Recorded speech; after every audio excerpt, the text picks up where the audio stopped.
Yeah, to the head. He grabbed the gun and backed it back, and the next thing I know, it's hard having to deal with the fact that it was a cousin on cousin. You're going to be dealing with family that's going to be hurting on both sides. This story is major betrayal. I don't know why he would be so cruel. The amount of guns that were there, somebody was trying to hide something. I'm scared to death. You should be scared. You made me look like a fool. He is opening himself up to liability for accessory to murder, and that's a serious crime. I would have brought up Dylan and all of his lies, and that would have been fun. For those most affected by a homicide, the first 48 is just the beginning. It hurts. It hurts. This is the story of the fight for justice in the weeks, months, This is Enzo. What have your emergency?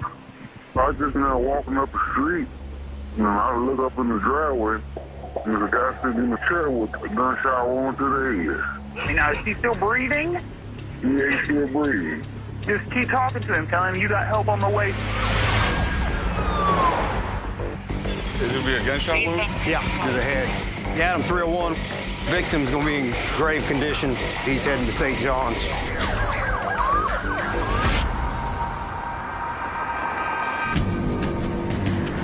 We're heading to North Tulsa. There was a black male that apparently was shot out in front of his residence. They've been working on him, and I just got word that, unfortunately, he died at the hospital. I am Detective Jason White. I'm a homicide detective with the Tulsa Police Department. When I arrive, I need to get a feel of the scene. Victim seated in this chair? Yeah. Apparently, when they were out here, he had a hospital bracelet on when he was here with the name Sydney. The victim did. The victim did. 55-year-old Sidney Ray was born and raised in Tulsa. He earned a bachelor's degree in communications, then served in the Army and was honorably discharged. When he returned home, he worked as a landscaper. Sidney is survived by his mother and 3 children. I believe that he was shot. He was shot once. It didn't pass all the way through. Bullet stayed in his head. I'm not seeing no blood spatter on that wall or nothing, which is telling me he was probably leaning forward when he got shot. It's crazy. Jason let me know this is gonna be tough. We just had a victim sitting in a chair and he was dead. My name is Detective Reggie Warren, and I'm a homicide detective for the Tulsa Police Department. We just gotta walk our way through it. We reviewed the crime scene, and then we started working our way out. I see one casing. It's 9mm. They've been canvassing. They've got a witness over here. She hears arguing. A neighbor says that moments before the shooting, she heard Sidney fighting with someone. And she can't hear what they're saying, although another witness, I think Steve talked to somebody where he was like, do it already, that type of thing. Like shoot him? Yeah, like, just like, hey, you're acting tough, just do it. Okay. Gunshot, and then everything goes quiet. After hearing a shot, they see 2 black males run from there and run into the garage of a house that was located directly south. Who are they? Why would they go to that house? They're only in there for a couple seconds, come back out down the driveway, and then get in a white car. There was a white sedan that they believed was a Monte Carlo. That's a pretty big piece of evidence. Monte Carlos are pretty rare out on the streets. At the house with the white garage, Tulsa Police.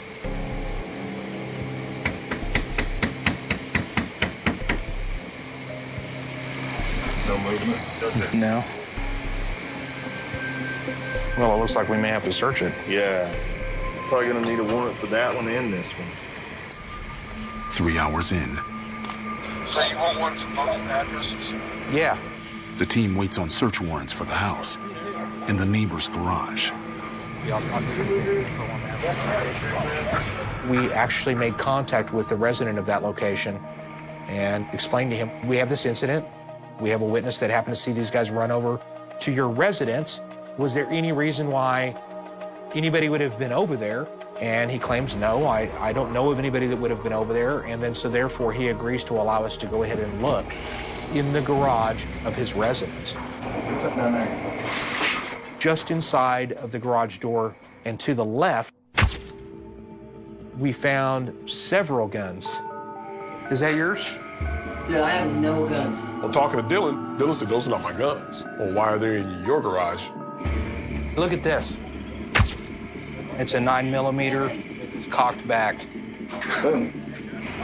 I got the one. So 1, 2, 3, 4, 5. The amount of guns that were there, somebody was trying to hide something. We may have found the murder weapon. I'm gonna go ahead and send that off to ballistics, and we're gonna go ahead and take the other guns as well. The homeowner swears up and down he's never seen these items. You know, we're gonna find out. Hey. Yes, sir. Is your garage door? No, it's not. He was very cooperative and said he didn't know anything about any of this stuff. Do you want to take this guy downtown? But Nathan Schilling, my sergeant, he's looking at it in a totally different view. Put some pressure on him, see if he sticks with his story that he doesn't know who it. I mean, because that makes no sense to me. You know, if it was one gun stashed in his yard under a trash can, you know, something like that would be understandable. Man, I didn't know that was there. But numerous guns. I mean, it doesn't make any sense to you guys either, right? I felt that he was believable, but you know what? I've been wrong before. When he said that, I immediately said, well, if you've got that on your mind, then we're gonna bring him downtown. Because there's a reason why he's thinking that way, and I'm not gonna second guess that. Hey, buddy. Hey, do me a favor.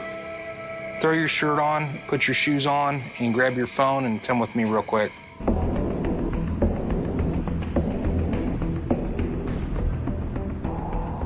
This kid's probably freaking out. All right, Dylan. I do appreciate you coming down here. I know it sucks. Perfect. You don't have any issues with us looking at that? No, I don't. You can go through my pictures, you can go through my contacts.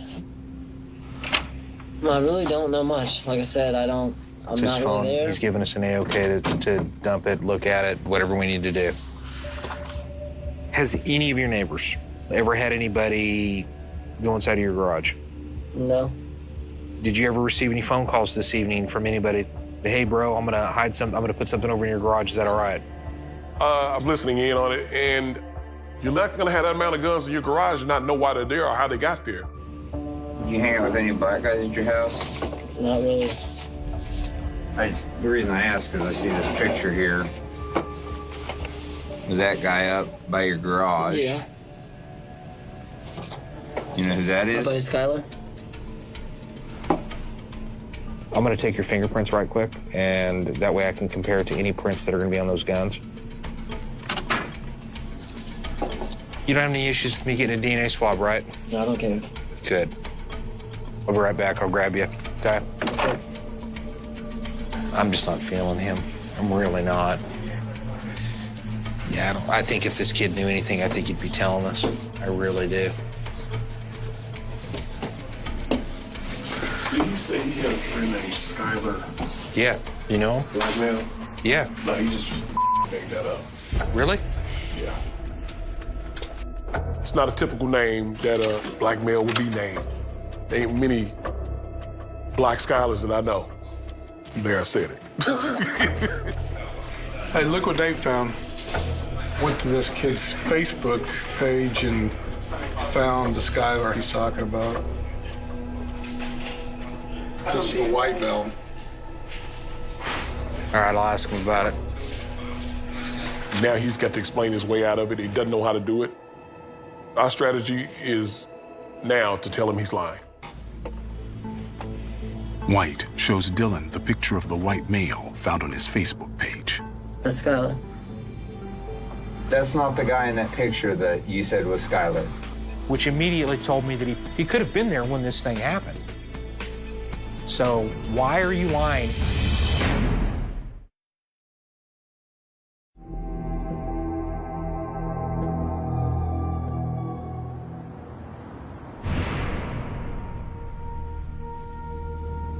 So we ready to tell the truth now? Okay, that's the neighbor.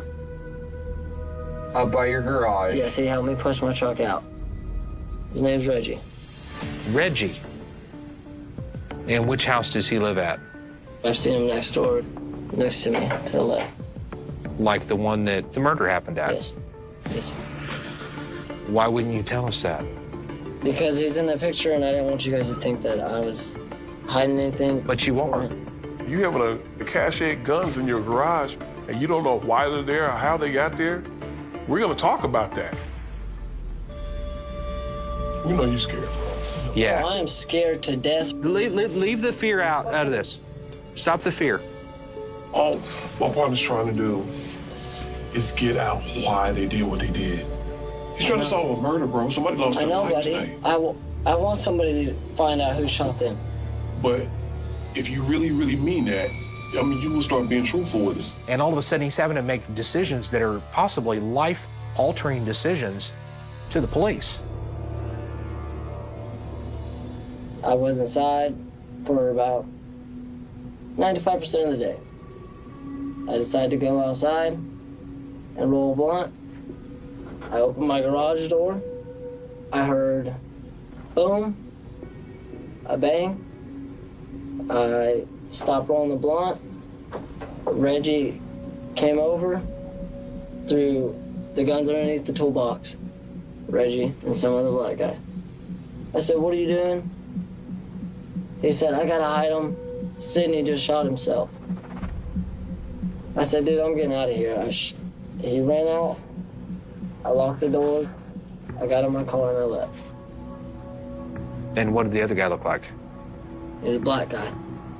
Tall, skinny, light skin. Okay. What you just said just now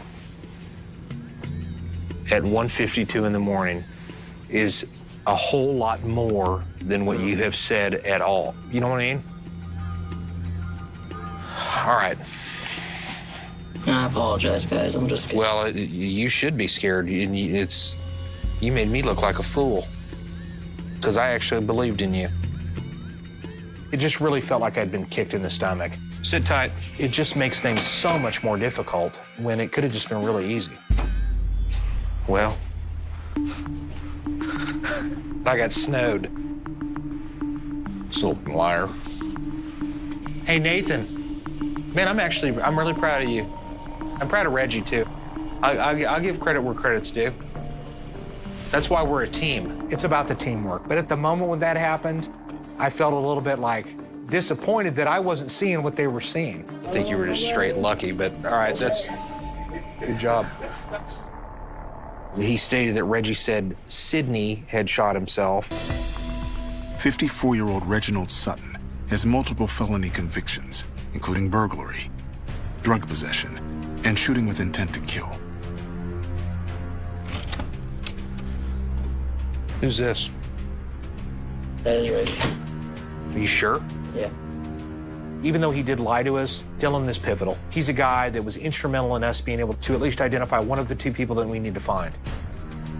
Yeah, that's him, dude. So at least got one suspect. Yeah. Now we just gotta find him.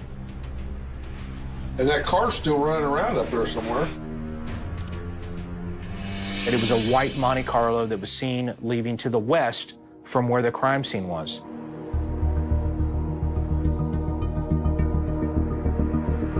The next day, White gets the autopsy results.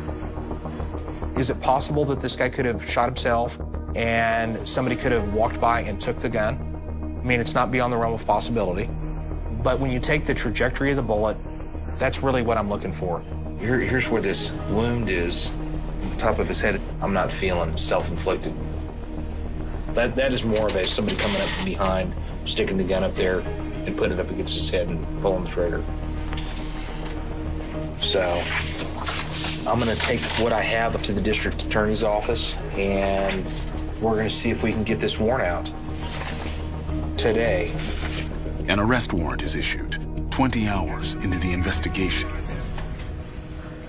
But then... He's here. When Reggie turned himself in, that was a good sign. All right. That means he wants to come down there and maybe give us a statement. I think we can take those cuffs off of him. You want a drink? No, I'm okay. All right. Thank you anyway, sir. When I first meet Reginald Sutton, Very polite. First impression of him was that he was a pretty nice guy. It's important to know the whole story. And furthermore, if he's not actually the one that pulled the trigger, then I need to know who that person is.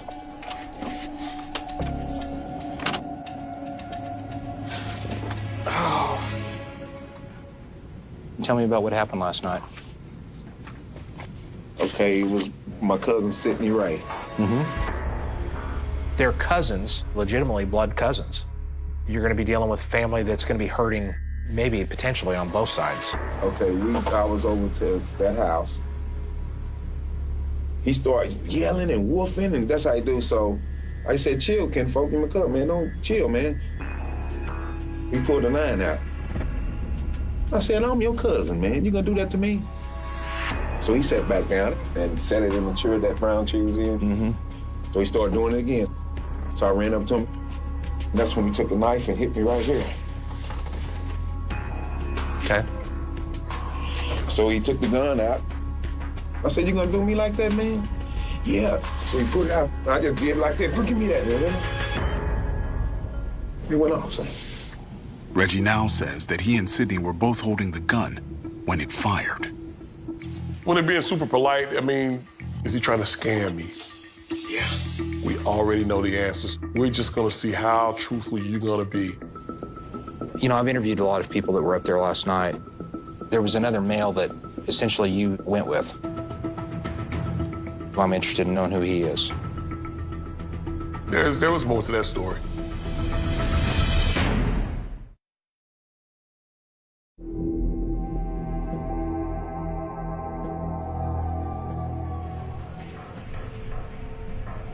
Who are you with? Terry Ratliff. Terry hangs around Reginald Sutton. He's a friend of his. He's known Sidney for years. They seem to be all pretty good friends. Is he the one, did he leave in a car? The white Monte Carlo. Yeah. Where's the car at right now? It should be at his mother's house. He actually pointed us out to a location. I immediately was able to pass along that information to our fugitive warrants guys. They found the white Chevy Monte Carlo, and then that's when they take Terry Ratliff into custody. Now I've got both of the two guys at Detective Division. All right, thanks, man. Appreciate you. Your buddy, is he gonna tell us the same story? He probably scared, man. I hope he do. He know. Reggie predicts Terry won't corroborate that the gun went off in a struggle. I mean, he knows how it went down, right? He was there. Because that story is different than the one he told Terry to tell police. I said, Terry, just tell him if anything happened, man, that he shot himself, man. And then the good Lord would let me lie. Did you tell him that you've changed your mind on that story? Oh, I'm sure. I'm $100 he gonna tell you he shot himself. Watch. Well, you know what we might do? Just bring Terry in here, let Terry tell the truth. You're just going to have a moment to tell him briefly, I told the truth. But leave it at that. Don't go any further. It may work, you know, because how close they are. Sometimes you got to try some techniques that you may not have tried before. I had given him explicit instructions to Reginald to tell him, tell us the truth. Okay. Buddy. What's up, buddy? Don't say anything else. I just told him, man, The truth? Okay. the man sitting around with a gun. I'm sorry. I didn't know. I'm sorry. No, yeah, we did know. Then he started continuing to go on. You did? That's good enough. Let's go. We had a little bit of a problem because he wasn't following directions. I didn't know. Yeah, you did. He was trying to tell him a message to tell this story to where it was an accident. No, but I had very, very simple rules. Don't mention a word about anything else. You tell them, I told them the truth. Period. And you went further with that. And therefore, you have contaminated what we may talk to him about. I'm just not going to automatically just go in there and just automatically believe everything that Terry Ratliff is telling me. All right, bro. Terry Ratliff might have some culpability in this case. He's there. He might actually be the shooter. Well, just tell me the truth. That's it. I'm gonna tell you. Sidney, he kind of got up in Reggie's face at one point in time, and Reggie got up into his, and before I know it, Sidney was sitting down. Reggie was over him, and he was just, man, I'll beat you. He was just getting ready to whoop Sidney. Sidney kind of scratched him a little bit. He's like, oh, did you see this? That's when he said, hand me the gun. Hand me the gun. Who said that? Reggie told me that. I want to, but he intimidates me too. So I handed him the gun, man. Next thing I know, shot him in the head, man. He murdered that dude, man. There was one gunshot wound to the head. That's corroborative evidence. They grabbed the gun and went back over to Sidney and stood over him like this and racked it back. And well, next thing I know, I'm like, ooh, golly, I'm just. Then what happened? After that, he was like, man, you better not say nothing, Pooh. You better not say a damn thing. Here, take the gun over Red's house. I grabbed the gun. I took it and put it up under the tube chest. Terry Ratliff, to my surprise, really, he just told us everything. Where did you go from there? I tried to leave, man. The 2 houses down the street. I ran out of gas. The neighbor gave us a ride to the gas station. You can't script this kind of stuff. They run back there to go get Dylan, and Dylan ends up ultimately giving them a ride to the gas station where they were able to get a gas can and fill that up. Sidney was a good dude, man. I promise you, he didn't deserve that. I'll be right back. You can hang here real quick. Okay. After talking to Terry, we don't automatically take that as gospel. We're going to go back over to Reginald to confront him about his story. And of course, he's interested to know what Terry told us. How far was ours? Quite a bit. Here's what I think happened based on the version that he's telling me. Sidney, I think that he probably was running his mouth to you and being disrespectful, and that probably pissed you off. Pissed the out of him. Did you ask him to go get the gun for you? Yeah. Reggie confirms. Terry handed him the gun. You rack it? True or false? True. Okay, and then once you racked it, what did you do? No, after he stuck me, I just said, man, look what this man did to me. I told him, don't with me no more. You with me, and this one up. Reggie got disrespected. I think that he let his anger get the best of him. I don't think that necessarily he had any desire to use that gun. He was expecting Sidney to cower down, and then his rage built to the point where he pulls the trigger. Couldn't be no self-defense for what he did to me, could it? No, I don't think, I think that, I mean, to be real, I think that it raises to another level. I understand. He seemed genuinely upset by the decisions that he had made that night. He seemed like he regretted it. Less than 24 hours after Sidney's death, his cousin, Reggie Sutton, is charged with first-degree murder. The case does not stop there. There was additional information that Terry provided to me in reference to Dylan. He had done more than what he had told me. He's giving them a ride and giving them aid. People don't realize that there are serious consequences to helping somebody specifically on one of these type of cases.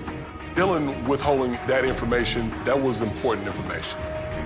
Either he was scared to talk about it or he was involved.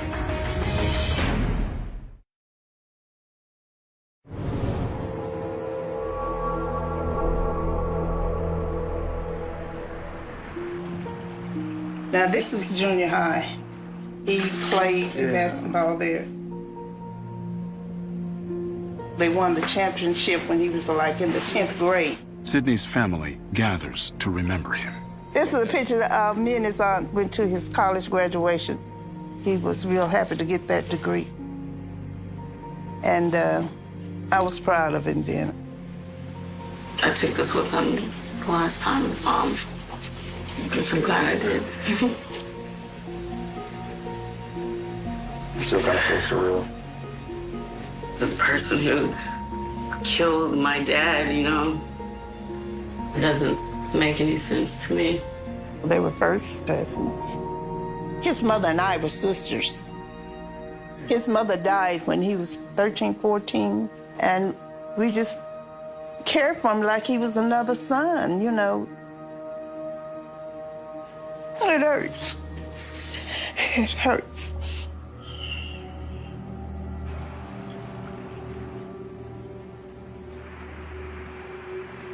Charges were filed in Tulsa against Reginald Sutton in connection with last night's shooting death of Sidney Ray. Yeah, Clay, Shay, these are first-degree murder charges. They say witnesses are really helping them, and that's allowed them to get these charges filed very quickly. We're just ultimately wanting those people that are really responsible for these crimes to be held accountable. I wanted to talk to Dylan to find out the rest of the story. Dylan could have been facing obstructing an officer. He's lying to the investigators. My name's Brett Mize. I'm a former assistant district attorney in the Tulsa County District Attorney's Office. Common sense would say you've got one man shot, the other man's running from that scene telling you to hide a gun. Something's going on. He also is opening himself up to liability for accessory to murder after the fact, and that's a serious crime. With 8 hours left in the first 48, Dylan agrees to meet with detectives again, this time with a lawyer. So at this point, he really was kind of in a position where he needed to be truthful with us, and I'm talking 100% truthful. I like the haircut. Thank you. As far as gun ownership or whoever's supposed to have all of the guns, yeah, there's going to be some discrepancy there, so I want the truth on that. Shortly after the shot went off, Reggie and the other man ran to the garage and said Sidney just shot himself. He had a hoodie, multiple guns, and said, "Can I put these under the toolbox?" I said, "Man, I really don't want that here." Dylan says Reggie dropped all of the guns in his garage that night. So I was run out to the vehicle. Reggie and the other man approached me and said, "Will you take us to the gas station?" I said, "I'm going to the gas station, Dad, come on." I was able to obtain some surveillance video from the gas station. That video shows how calm that he appeared to be to me, in considering there's just been a murder. So just got shot. Where? In Johnstown. Right there next door to me. They seem to be carrying on relatively normal. So there must have been part of it that I said that about telling me the whole truth that you didn't quite get. I want you to forgive me, and I apologize. I was just scared, sir. And I know, but I want you to be scared of the state of Oklahoma. Yes, I already know. Right now. My thought was he'd made some incredibly poor decisions after the fact. But ultimately, it's the decision of the district attorney's office as to whether or not they're going to charge somebody with one of these crimes. 2 weeks into the investigation, we take all of that information, we take all of the reports, we take all of the video, and we submit that to the district attorney's office. As a prosecutor, you need to prevail in this case. There's no real reason not to if you're doing your job. It wasn't a whodunit. Reggie turned himself in and confessed to committing this crime. My name is Brian Rell, Assistant Public Defender for Tulsa County, and I represented Reggie Sutton in this case. Reggie and I talked extensively about our best course of action. Sidney may have been antagonizing Reggie quite a bit. They ended up getting in a scuffle over it, and during that scuffle, a gun went off. Based on everything I had read, and after talking to Reggie, I was preparing for a self-defense case. I was going to try and point out that maybe Terry did not remember the struggle over the gun correctly, and that perhaps Reggie was telling the truth.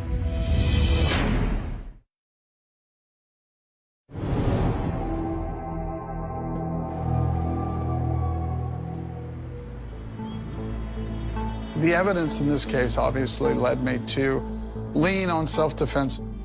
In the summer of 2019, in order to get a self-defense instruction to a jury, the defense has to prove that the defendant thought that his life or safety was in danger.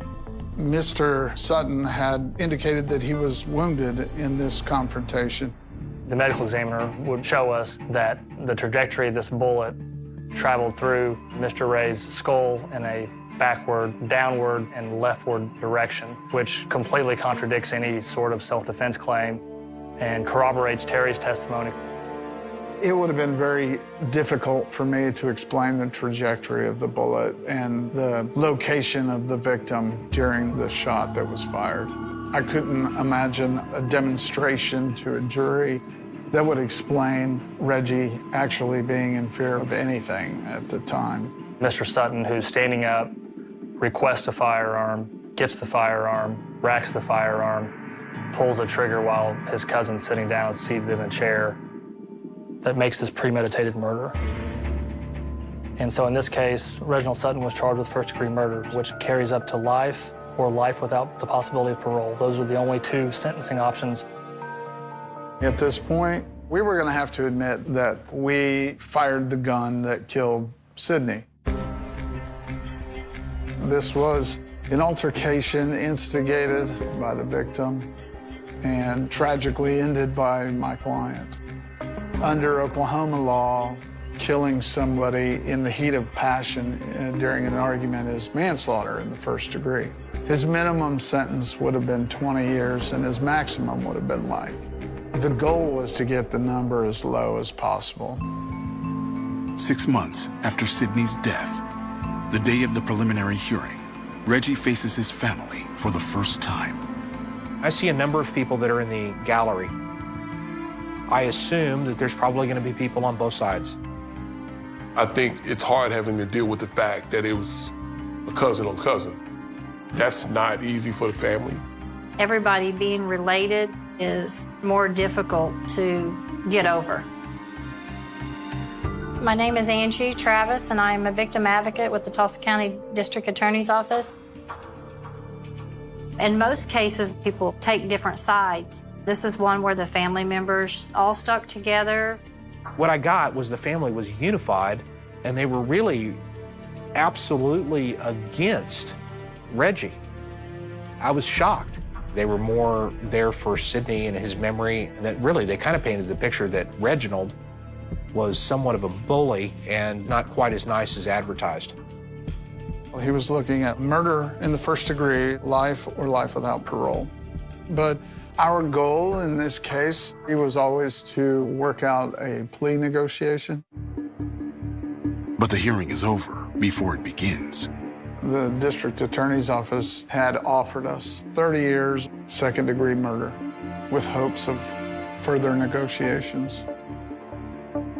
At that point, you can accept the plea offer, or we're going to proceed with the first-degree murder trial. Reggie wanted me to try and get the number a little lower. Reggie holds out, hoping for a manslaughter charge with a lesser sentence. Now both sides are preparing for trial. There's always a lot of variables in trials. There's no guarantees in anything. This is about as strong as a case as a prosecutor can have. I'm going to have Terry testify in this trial as an eyewitness. Terry Ratliff, standing literally feet away from this murder, he would have testified that Reginald Sutton shot his cousin in cold blood. I had developed a file on Terry. Defense attorney Rail will try to show that Terry's testimony is unreliable. We were going to try and point out all the inconsistencies in his version of the events. Perhaps Terry wasn't remembering everything correctly. Everybody there was on drugs and alcohol mixed. When a traumatic event happens, everybody remembers things differently. But then, the most incriminating testimony may be already on the record. I would show Reggie's interview from beginning to end. The highlight would be Reginald Sutton admitting to first-degree murder. I told him, don't f with me no more. You with me, and it just went on. Okay. The jury would also see that interaction between Detective White, Terry, and Reggie. The truth? Okay. The man's interaction done? Yeah. I'm sorry, I didn't know. And from the moment that Terry walks in, he was trying to manipulate the situation. I think that would have been very compelling evidence for the jury that this is someone who's not being truthful. Then, the results are in on one of the weapons found in Dylan's home. Inside that garage, there's a 9mm that matches the ballistics, the ammunition that Sidney was shot with. Dylan had knowledge of hiding those weapons. I felt that the case was much more successful to utilize him as a good witness. I would have brought up Dylan in the trial and all of his lies to just place some seeds of doubt into anything Dylan said or may have been brought up by Dylan. And that would have been fun.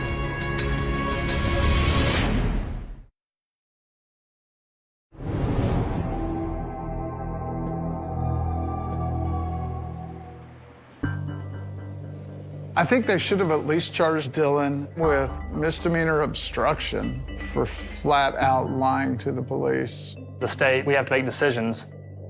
If you begin charging everyone that had any sort of role in the case, big, small, or anywhere in between, you start losing all your witnesses.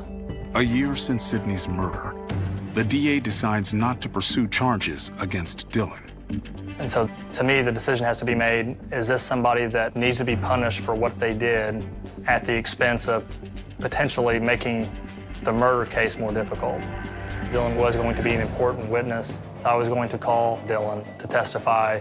I can't imagine a world where a prosecutor would put somebody who's lied on videotape in front of a jury. Ever had anybody go inside of your garage? No. I would have tried to expand that scope of his testimony as much as possible. Did you hang out with any black guys at your house? Not really. And point out his absolute absurdity in his several different statements to Detective White. You know who that is? By Skylar? I would have told the jury, you're going to hear from this witness, Dylan. You're going to hear about how he was not truthful with law enforcement from the beginning. But we can corroborate Dylan's credibility with the final statement he gave when he had an attorney. Reggie Sutton's trial date is set, September 14th, 2020.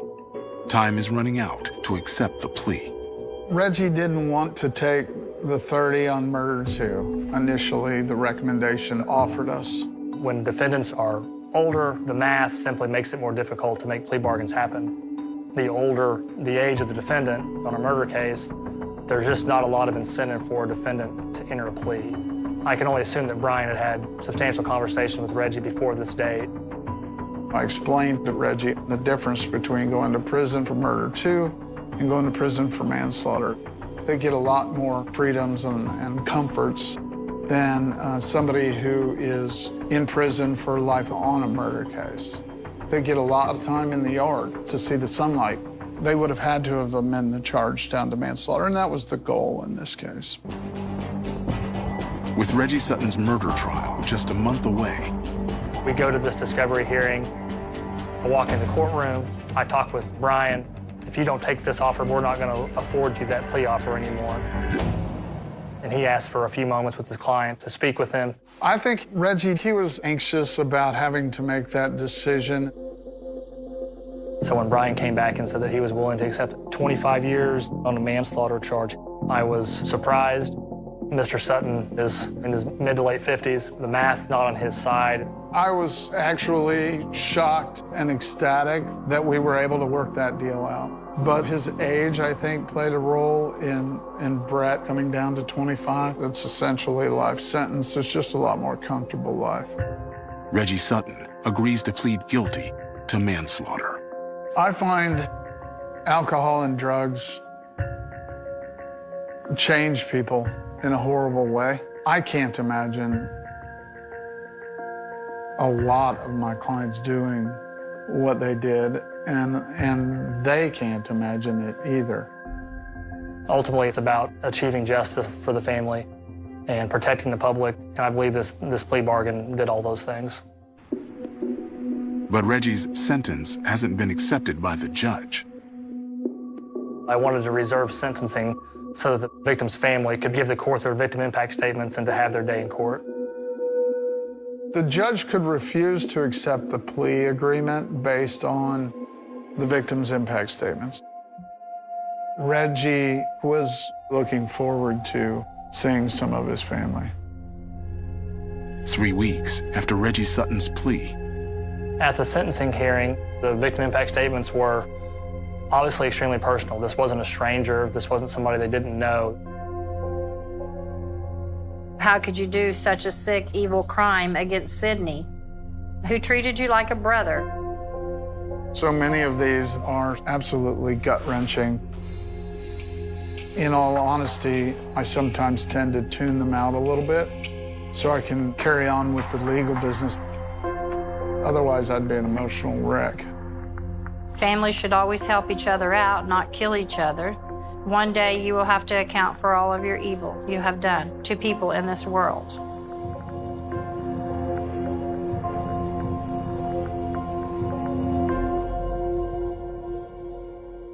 This family do something like that to his own flesh and blood. At 5:42 in the morning, the snow began to fall over a silent Pennsylvania road, covering the tire tracks that would become one of the most important clues in a murder investigation that remained unsolved for more than 3 decades. By sunrise, a young woman was gone. By noon, her car had been found abandoned beside an old quarry road, and by nightfall, police were facing a question that would haunt the town for years. Where was Emily Carter? The answer would not come in 1990. It would not come in 1991. It would not come in the next decade.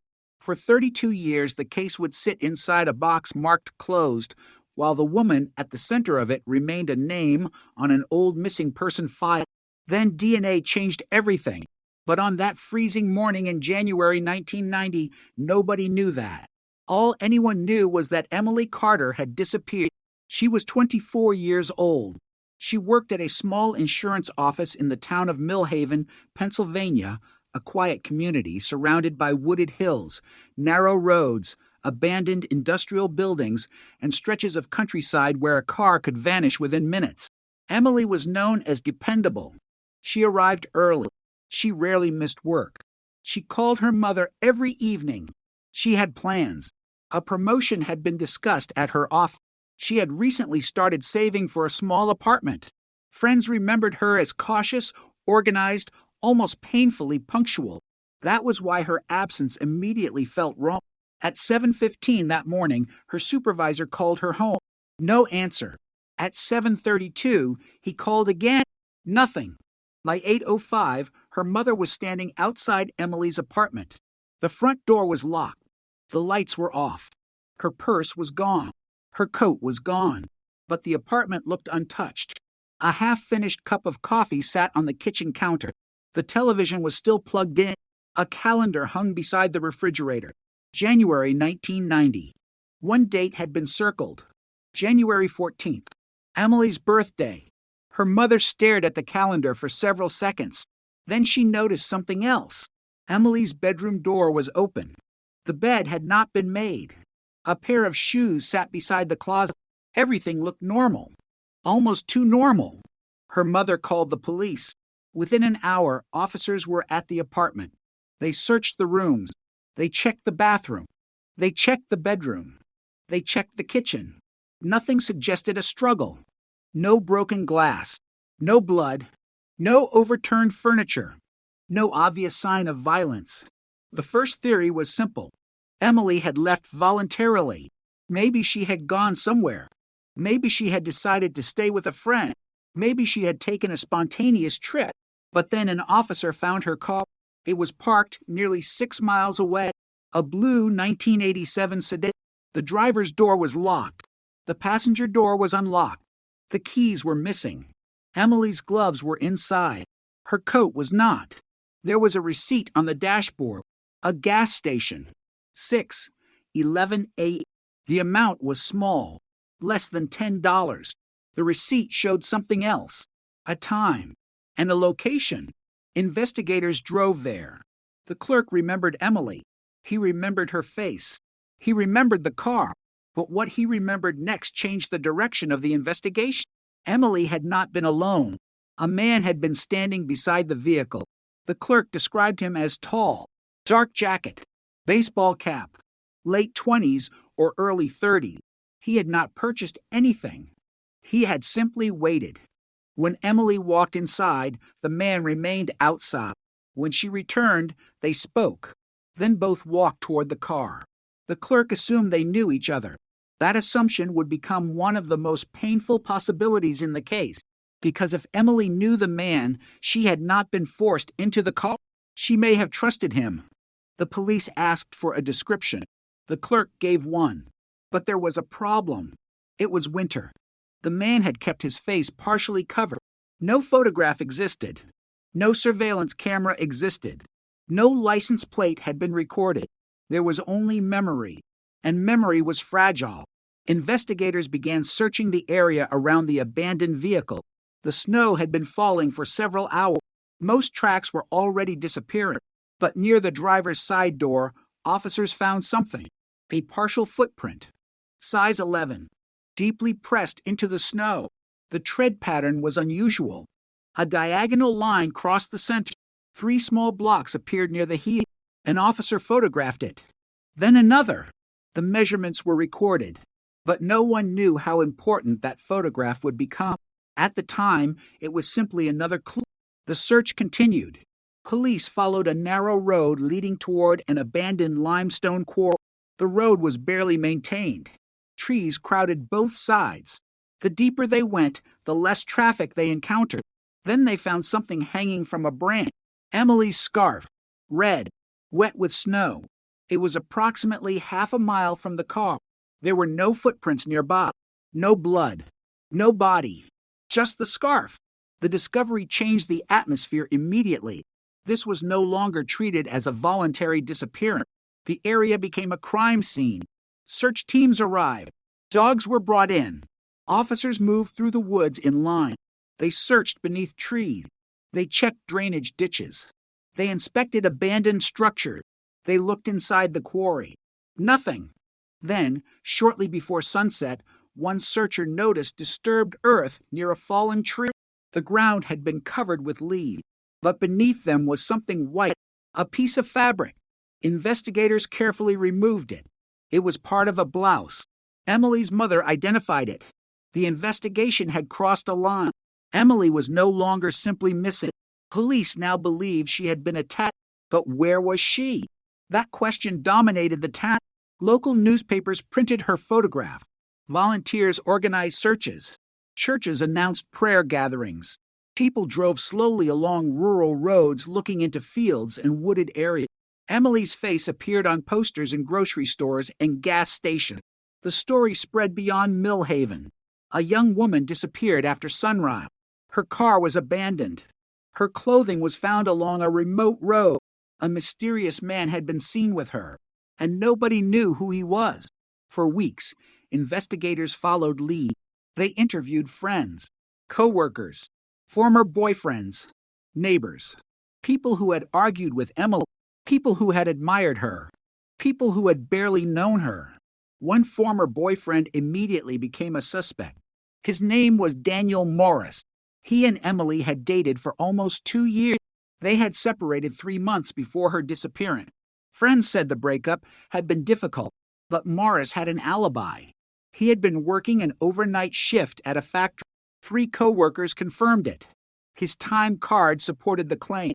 Investigators cleared him.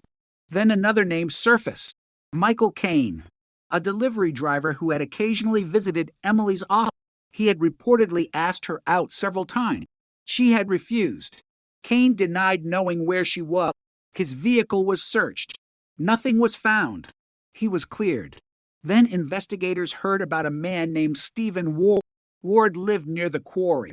He had a criminal record involving burglary. He owned a dark jacket. He drove a pickup, and he had been seen near the abandoned road. Police questioned him. He denied seeing Emily. He denied knowing her. He agreed to a search. Nothing connected him to the disappearance, but investigators remained suspicious. Then Ward disappeared. Not Emily, Ward. He left Pennsylvania 2 weeks after the disappearance. His family said he had taken a construction job in Ohio. Police considered it suspicious. They searched for him. They eventually located him. He had employment records. He had witnesses. He was not the man from the gas station. Another lead collapsed. The case began to lose momentum. Winter became spring. Spring became summer. Searches became less frequent. The posters faded. The newspaper articles became small. The phone calls stopped. And then something happened that changed the case forever. A hiker found a woman's shoe near the quarry. It was several hundred yards from where Emily's scarf had been found. Police arrived. They examined it. The shoe was Emily's, but there was no body, no identification card, no weapon, no obvious evidence. Only the shoe. The search resumed. This time, investigators expanded the radius. They brought in excavation equipment. They searched the quarry floor. They checked old mine shafts. They examined abandoned buildings. Nothing. Then one detective noticed a narrow drainage channel running behind the quarry. It was partially concealed by brush. The detective walked toward it. The channel led into a section of dense forest. He stopped. Something was sticking out of the ground, a small piece of metal. He pulled it free. It was a necklace. Emily had worn it every day. Her mother had given it to her for Christmas. There was no doubt. Police now knew Emily had been in this area, but the forest was enormous, and the evidence was disappearing beneath the season. By autumn, investigators had no body, no murder weapon, no reliable suspect, no confession, only scattered pieces of a store, a car, a scarf, a shoe, a necklace, a footprint, and one mysterious man at a gas station. The case went cold. Years passed. The quarry became overgrown. The old road was rarely used. The insurance office changed owner. People moved away. Some witnesses died. Others forgot details. Emily's mother continued keeping her daughter's room exactly as it had been. The calendar remained. January 14th, still circled. The case file moved into storage. Then another storage room. Then another. And eventually the words appeared on the front of the file that investigators had hoped they would never have to write. Unsolved. But the evidence was never destroyed. That mattered, because 32 years later, a detective would open that same file. He would find the photographs, the old gas station receipt, the footprint, the scarf, the necklace, and a sealed evidence bag that nobody had touched since 1990. Inside was a tiny piece of fabric recovered from Emily's clothing. For decades, it had been almost meaningless, too small, too degraded, too difficult to analyze with the technology available at the time. But in 2022, forensic science had changed. DNA laboratories could extract genetic information from material investigators in 1990, could barely see. And when the new detective sent that tiny piece of evidence to the lab, nobody expected what would come back. The report arrived 6 weeks later. 1 page, 3 lines, a genetic profile, a database comparison, and a name. For the first time in 32 years, the Pennsylvania cold case had a suspect, and the name on that report belonged to a man who had never appeared in the original investigation, a man who had lived less than 5 miles from Emily's apartment, a man who had been questioned in another case years later, a man who had spent 3 decades believing the past was gone. But the DNA had just opened a door, and behind that door was the truth investigators had been waiting 32 years to see. The name on the laboratory report was not one investigators recognized from the original case file. It belonged to a man who had lived almost unnoticed in Millhaven for years, a man who had been close enough to Emily's world to disappear into it, yet far enough away to avoid suspicion. His name was Robert Hale. The detective reading the report stared at the page. Then he read it again. Robert Hale. 32 years earlier, Hale had been 27. He had worked as a maintenance technician at a textile plant on the eastern edge of town. He lived alone. He drove an older pickup. He had no known relationship with Emily, no documented argument, no reported connection, no reason for investigators in 1992 focus on him. And yet the DNA profile recovered from Emily's clothing was consistent with Hale. The detective immediately contacted the laboratory. The result was not a vague resemblance. It was a strong genetic association. But there was a problem. DNA could establish that biological material was present. It could not automatically establish when it arrived. It could not explain how it got there. It could not tell investigators what happened inside the car. And it could not, by itself, prove murder. The detective knew that. He had worked cold cases long enough to understand the danger of becoming obsessed with one clue. So he did something the original investigators had never been able to do. He started over. Not with the suspect, with Emily. He rebuilt her final 24 hours mano by 6:02 a.m. Emily leaves her apartment. 6:11 a.m. Gas station. 6:14. The unidentified man is seen beside her vehicle. 6:18. Emily leaves the station. After that, the trail disappears. The detective placed the old receipt beneath a magnifying lamp. The paper had yellowed. The ink had faded. but the timestamp remained 6/11. He compared the receipt with the original witness statement. The clerk had said Emily seemed calm. No argument, no visible struggle, no sign that she was afraid. That detail had always troubled investigators. If the man beside her was the killer, why had Emily appeared comfortable? The new detective had a theory. She knew him, maybe not well, but enough to trust him, enough to stand beside him, enough to get into a car. That meant Hale needed to be placed inside Emily's world. The detective searched employment records. Hale had worked at the textile plant. Emily's insurance office had handled employee policies for several local businesses. The textile plant was one of them. That did not prove they knew each other, but it created a possibility. Investigators searched archived office records. The original insurance files had survived. Most were still stored on microfilm. After several days, they found something. A claim. Robert Hale. Date of service. October 1989. 6 weeks before Emily disappeared.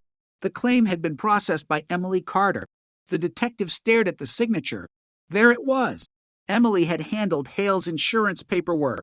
They had met. Maybe more than once. The discovery changed the investigation. Hale was no longer a random name. He was connected to Emily. And the connection existed before the murder. Investigators searched deeper. They found that Hale had visited the office 4 times during the final months of 1989. 2 visits had been routine. One involved a damaged vehicle. The 4th was unclear. The file contained only a handwritten note. Mr. Hale requested to speak directly with Emily. No explanation. No details. No follow-up. The detective felt a chill. He asked why Hale had specifically requested Emily. There was no answer. The original employee who had written the note had died years earlier. Her records were gone. Her family knew nothing about it. Another dead end. But then, investigators found a photograph. It came from an office Christmas party. December 1989. Employees standing around a table. Emily was near the center. At the edge of the photograph stood Robert Hale. Not beside her, not touching her, but looking directly toward her. The photograph was not proof of anything. Still, it showed something important. Hale had been in the same social environment. He had access. He was not a stranger, and he had been in town. Investigators obtained his old employment schedule. On the morning Emily disappeared, Hale was supposed to begin work at 7 a.m., but the record showed he arrived late, 7:48. He claimed his truck had mechanical trouble. The supervisor remembered. At the time, nobody connected it to Emily. Now the detective asked a different question. Where had Hale been between 6 o'clock and 7:48? There was no clear answer. His original statement from 1990 was found. Hale had told police he woke at 6:30. He said he remained at home until approximately 7:15. Then he drove directly to work. But that timeline had a problem. His house was less than 10 minutes from the gas station. His workplace was 15 minutes in the opposite direction. If Hale had been at the gas station at 6:11, he could still have reached home, changed clothes, and arrived at work late. The possibility was enough to justify another interview. But investigators did not arrest him. They watched. For 3 weeks. Hale was now 70 years old. He lived in another Pennsylvania county. He had married. He had children. He had retired. Neighbors described him as quiet, polite, helpful, the kind of man who shoveled snow for an elderly neighbor. There was nothing obviously sinister about him. That was what made the case so disturbing. The detective obtained a discarded coffee cup from a public trash bin. The laboratory extracted a DNA profile. It matched the biological evidence recovered from Emily's clothing. The probability was overwhelming. Investigators now had confirmation, but they still needed to know what the DNA meant. The next step was to examine the original evidence again. The fabric sample came from the inside of Emily's blouse, not the outside. The material had been recovered from a torn section near her shoulder. That location mattered. It suggested physical contact, possibly a struggle, possibly someone grabbing her, possibly her clothing brushing against another person's skin. The detective asked the forensic specialist whether casual contact could explain the DNA. Yes. Would it be consistent with a struggle? Yes. Could it establish which happened? No. Again, the science gave them a possibility, not a complete answer. So they looked for more. They returned to the gas station. The building had been demolished decades earlier. A modern convenience store stood there now, but investigators found the original owner. He was 91. His memory was imperfect. Yet when shown Emily's photograph, he remembered her. Then the detective showed him a photograph of Robert Hale from 1990. The old man stared at it. His hands began to tremble. "That man," he said. The detective leaned forward. "You remember him?" "I remember the jacket." "What jacket?" "Dark brown, heavy. He wore it that morning." The detective asked whether Hale had been the man standing beside Emily. The old man hesitated. "I think so." "You're not certain?" "No." But then he remembered something else. Hale had entered the store. Not Emily. Hale. He had purchased cigarettes. The transaction had never appeared in the original report because the clerk who made the sale had not connected it to the disappearance. The old owner remembered the brand. The detective checked archived inventory records. The cigarettes were sold at 6:13, 2 minutes after Emily's purchase. That meant Hale had been inside the store, not just near it. He had been there. The detective returned to the original case file. There was no mention of Hale. Not once. A suspect who had been physically present at the location where Emily was last seen had never appeared in the investigation. The cold case suddenly looked different. Investigators searched Hale's 1990 interview history. Nothing. No interview. No statement. No fingerprints. No photographs. No reason documented for why he had never been questioned. That raised another question. How had police missed him? The answer was buried in an old personnel memo. The detective found it after searching through hundreds of pages. A handwritten note from the original lead investigator. Gas station witness believes unidentified male may have been an employee from nearby plant. That was it. No name. No follow-up. The note had been filed under witness information and forgotten. Investigators checked the plant. Hale had worked there.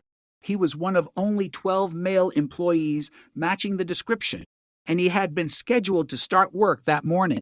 The case was becoming increasingly difficult to dismiss as coincidence, but the detective wanted to know something more important. Why would Hale kill Emily? The motive remained unclear.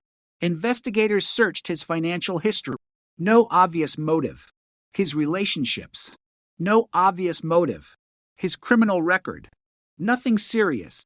Then they found a restraining order request, filed in February 1990, 1 month after Emily disappeared. The woman who filed it was not Emily. She was another woman named Rachel. Rachel had worked at the same textile plant. The request stated that Hale had repeatedly followed her after work. He had called her home. He had waited outside her apartment. He had sent letters. The judge had issued a temporary order. The original complaint contained one sentence that made investigators stop. He becomes angry when women refuse to speak to him. Suddenly, the psychological pattern changed. Emily may not have been Hale's only fixation. Investigators located Rachel. She was alive. She was living in another state. When detectives contacted her, she immediately agreed to speak. She remembered Hale very clearly. She described him as quiet at first, then increasingly possessive. She said he became angry when she ignored him. She said he once told her that people who walked away from him eventually regretted it. She had been frightened enough to leave Pennsylvania, but she had never connected him to Emily's disappearance. When detectives showed her Emily's photograph, Rachel became silent. Then she asked one question. Did he do that to her?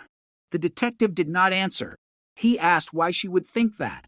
Rachel explained that Hale had once told her about a woman from the insurance office. A woman, he claimed, had humiliated him. Rachel had assumed he meant her. Now she wondered if he had been talking about Emily. Investigators searched Hale's old correspondence. They found several letters. Most were ordinary. Bill, work notices, tax documents. but one envelope had been preserved inside a storage box. No recipient, no stamp, just a folded sheet of paper. The handwriting was Hale's. The message was short. You don't get to decide when it's over. There was no date, no name. The defense would later argue that the note could have referred to anything: a relationship, a disagreement, a personal matter. The prosecution would argue that it showed Hale's mindset. At this stage, investigators could not know. They only knew that the evidence was becoming darker. Then came the discovery that changed everything. A retired detective remembered something from the original search: a brown jacket. It had been photographed near Emily's abandoned car. The detective searched the old photographs. There it was, hanging from a tree branch. Dark brown, heavy, almost identical to the jacket the gas station owner remembered. The original report had described it as unidentified clothing. No one had collected it. It was gone by the time officers returned. Investigators searched the surrounding area again. They found nothing. But the photograph remained. The detective enlarged it. Near the sleeve was a small tear, a distinctive triangular rip, the same type of damage found on the fabric recovered from Emily's blouse. The possibility was chilling. The jacket might have belonged to Hale, but investigators still needed proof. They searched property records. Hale had owned a dark brown work jacket in 1990. His wife remembered it. She said he had thrown it away shortly after Emily disappeared. Why? He told her it was damaged. She never questioned him. Now investigators did. The case was no longer just a DNA match. It was a trail, a biological trace, a missing man from the original investigation, a connection to Emily's workplace, a suspicious timeline, a history of following women, a jacket, and a statement that seemed almost prophetic. You don't get to decide when it's over. But investigators still had one major problem. They had DNA. They had suspicion. They had a pattern. They had no body. Without a body, prosecutors feared the case would become vulnerable. They needed to find Emily. 32 years after she disappeared, the search returned to the quarry. This time, technology would lead the way. Ground-penetrating radar was brought into the forest. Investigators scanned the earth around the old drainage channel. Most areas showed nothing unusual. Then the equipment detected a disturbance, approximately 4 feet beneath the surface, a rectangular anomaly, too regular to be natural. The team marked the location. Excavation began slowly, layer by layer. Soil was removed. Roots were cut. The forest became silent. Then the shovel struck something hard, a piece of metal. Investigators cleared the area by hand. It was part of a rusted container. Inside was fabric, old, dark, and beneath it, something far more important, a small human bone. The excavation stopped. The entire area was sealed. For the first time in 32 years, investigators were no longer searching for Emily's story. They were standing directly over it. The laboratory would soon determine whether the remains belonged to the missing woman. And when the DNA results came back, the Pennsylvania cold case would enter its most shocking phase yet, because Emily Carter had not simply disappeared. She had been hidden, and someone had spent 32 years believing nobody would ever find her. The excavation site was sealed before sunrise. Yellow police tape stretched between the trees. Floodlights cut through the darkness. Investigators moved slowly around the disturbed earth, afraid that one careless step could destroy evidence that had survived for more than 3 decades. The small bone recovered from the container was placed into an evidence bag. No one said Emily's name? Not yet. They had learned the hard way that hope could be dangerous. The forensic anthropologist arrived just after 7. She examined the bone under bright light. Old, weathered, but unmistakably human. The container was photographed from every angle. Inside were fragments of fabric, a corroded metal buckle, pieces of what appeared to be a shoe, and several small objects buried beneath layers of soil. Then the technician found something. A thin silver chain. The pendant was missing, but the chain matched the description of the necklace Emily had worn the morning she disappeared. The detective stared at it. 32 years earlier, investigators had found the necklace's pendant near the same quarry. Now they had the chain. The pieces had finally returned to the same place. The excavation continued. More bone fragments appeared. Then another. Then another. By noon, investigators knew they were dealing with human remains. The site was expanded. Every handful of soil was screened. Every fragment was collected. Nothing was discarded. The process took 2 days. On the third day, the anthropologist made the preliminary assessment. The remains belonged to a young adult woman. The estimated age was consistent with Emily. The height was consistent. The skeletal characteristics were consistent.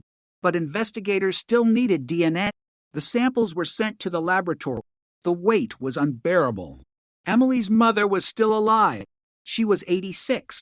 When detectives visited her, they did not tell her the remains had been confirmed. They simply told her they had found something important. She looked at the detective for several seconds. Then she asked, "Is it my daughter?" He could not answer. Not yet. The laboratory worked through the night.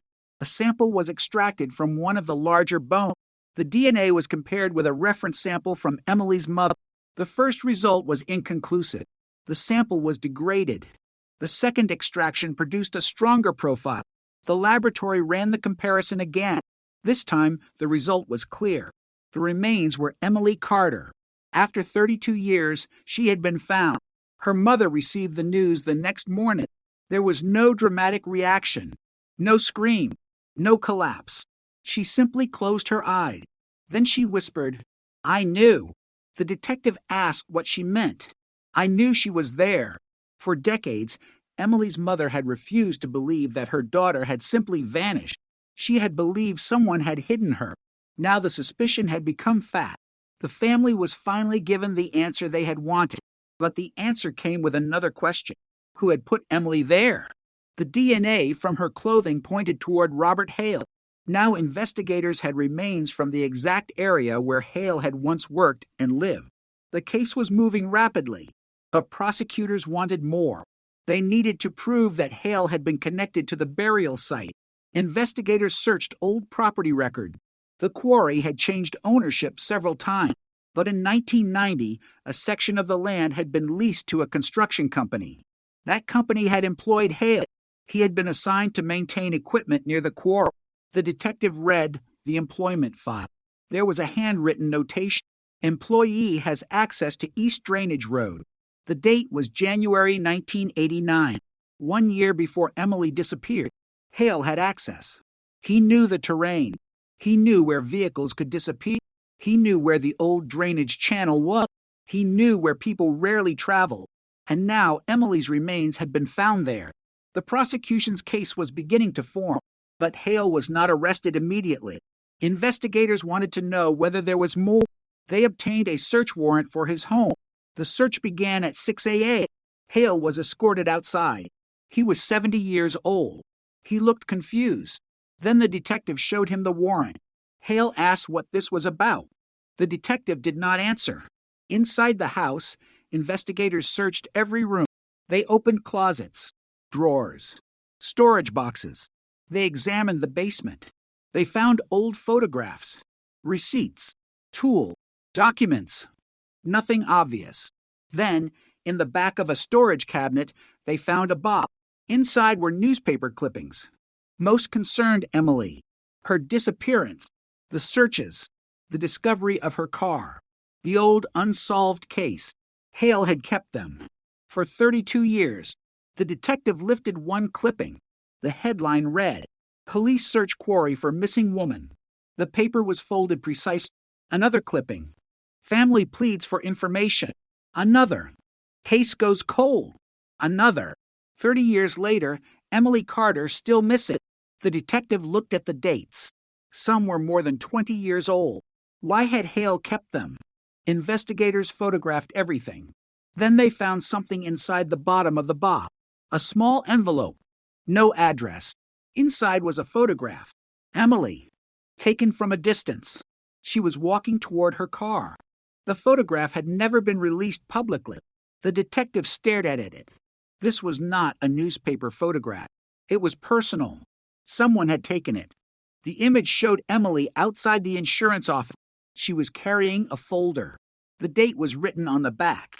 January 8th, Sill 1990.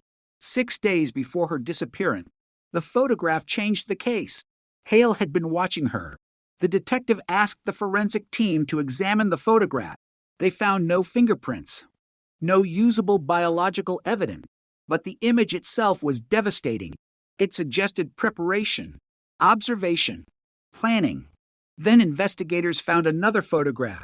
January 10th, Emily leaving work. January 12th, Emily walking into the grocery store. January 13th, Emily at the gas station. A sequence, a pattern. Someone had been following her. The final photograph was taken on January 14th, the morning she disappeared. Emily standing beside her car. The image was taken from across the street. The same dark jacket appeared in the corner of the frame. The man was watching her. The photograph was the first evidence suggesting that Hale's connection to Emily had been deliberate. The defense would later argue that the photographs did not prove who took them, but investigators had something else. The camera. It was still in Hale's storage box. An old 35mm camera.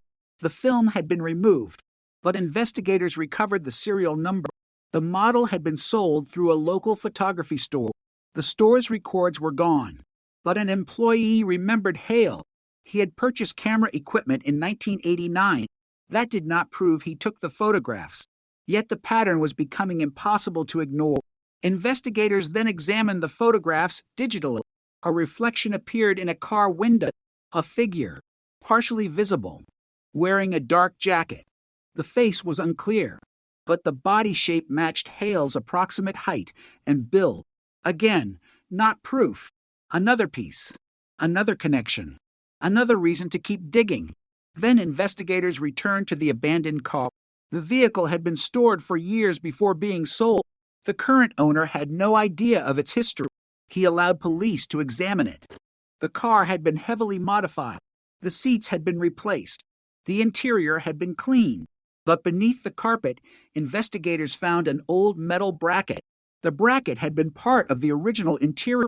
A forensic technician detected microscopic biological material. The sample was too degraded for a full profile, but it contained mitochondrial DNA consistent with Emily's maternal line. The finding was not enough for court, but it suggested Emily had been inside the vehicle. The defense could argue that she had been inside because she owned the car. Yet the vehicle was no longer simply a location. It was part of the final timeline.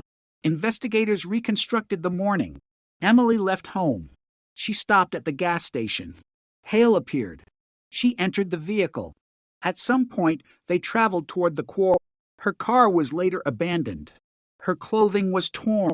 Her belongings were scattered. Her remains were hidden.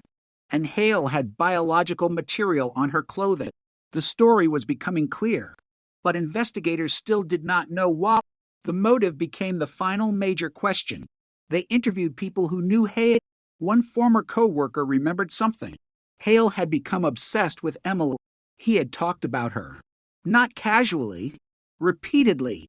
He had asked questions about where she lived, when she worked, who she dated, whether she was seeing anyone. At the time, the co-worker thought Hale simply liked her. Now the memory looked different. Another co-worker remembered Hale saying that Emily had made him look foolish. The phrase had seemed meaningless, but investigators now searched for evidence of a conflict. They found it. 3 weeks before Emily disappeared, she had rejected Hale's invitation to dinner. A witness remembered seeing Hale angry afterward. He had allegedly said, "She'll change her mind." Emily had not changed her mind. Instead, she had begun avoiding him. Then, according to a former co-worker, Hale had started appearing near the insurance office. He waited in his truck, sometimes for an hour, sometimes longer. Emily had noticed. She told a friend that someone was watching her. That friend had been interviewed in 1990, but her statement had been buried. The detective found it. A single line. Emily said she thought Robert Hale was following her. The detective read the sentence again. Robert Hale. The name had been in the original file. The investigators simply had not connected it.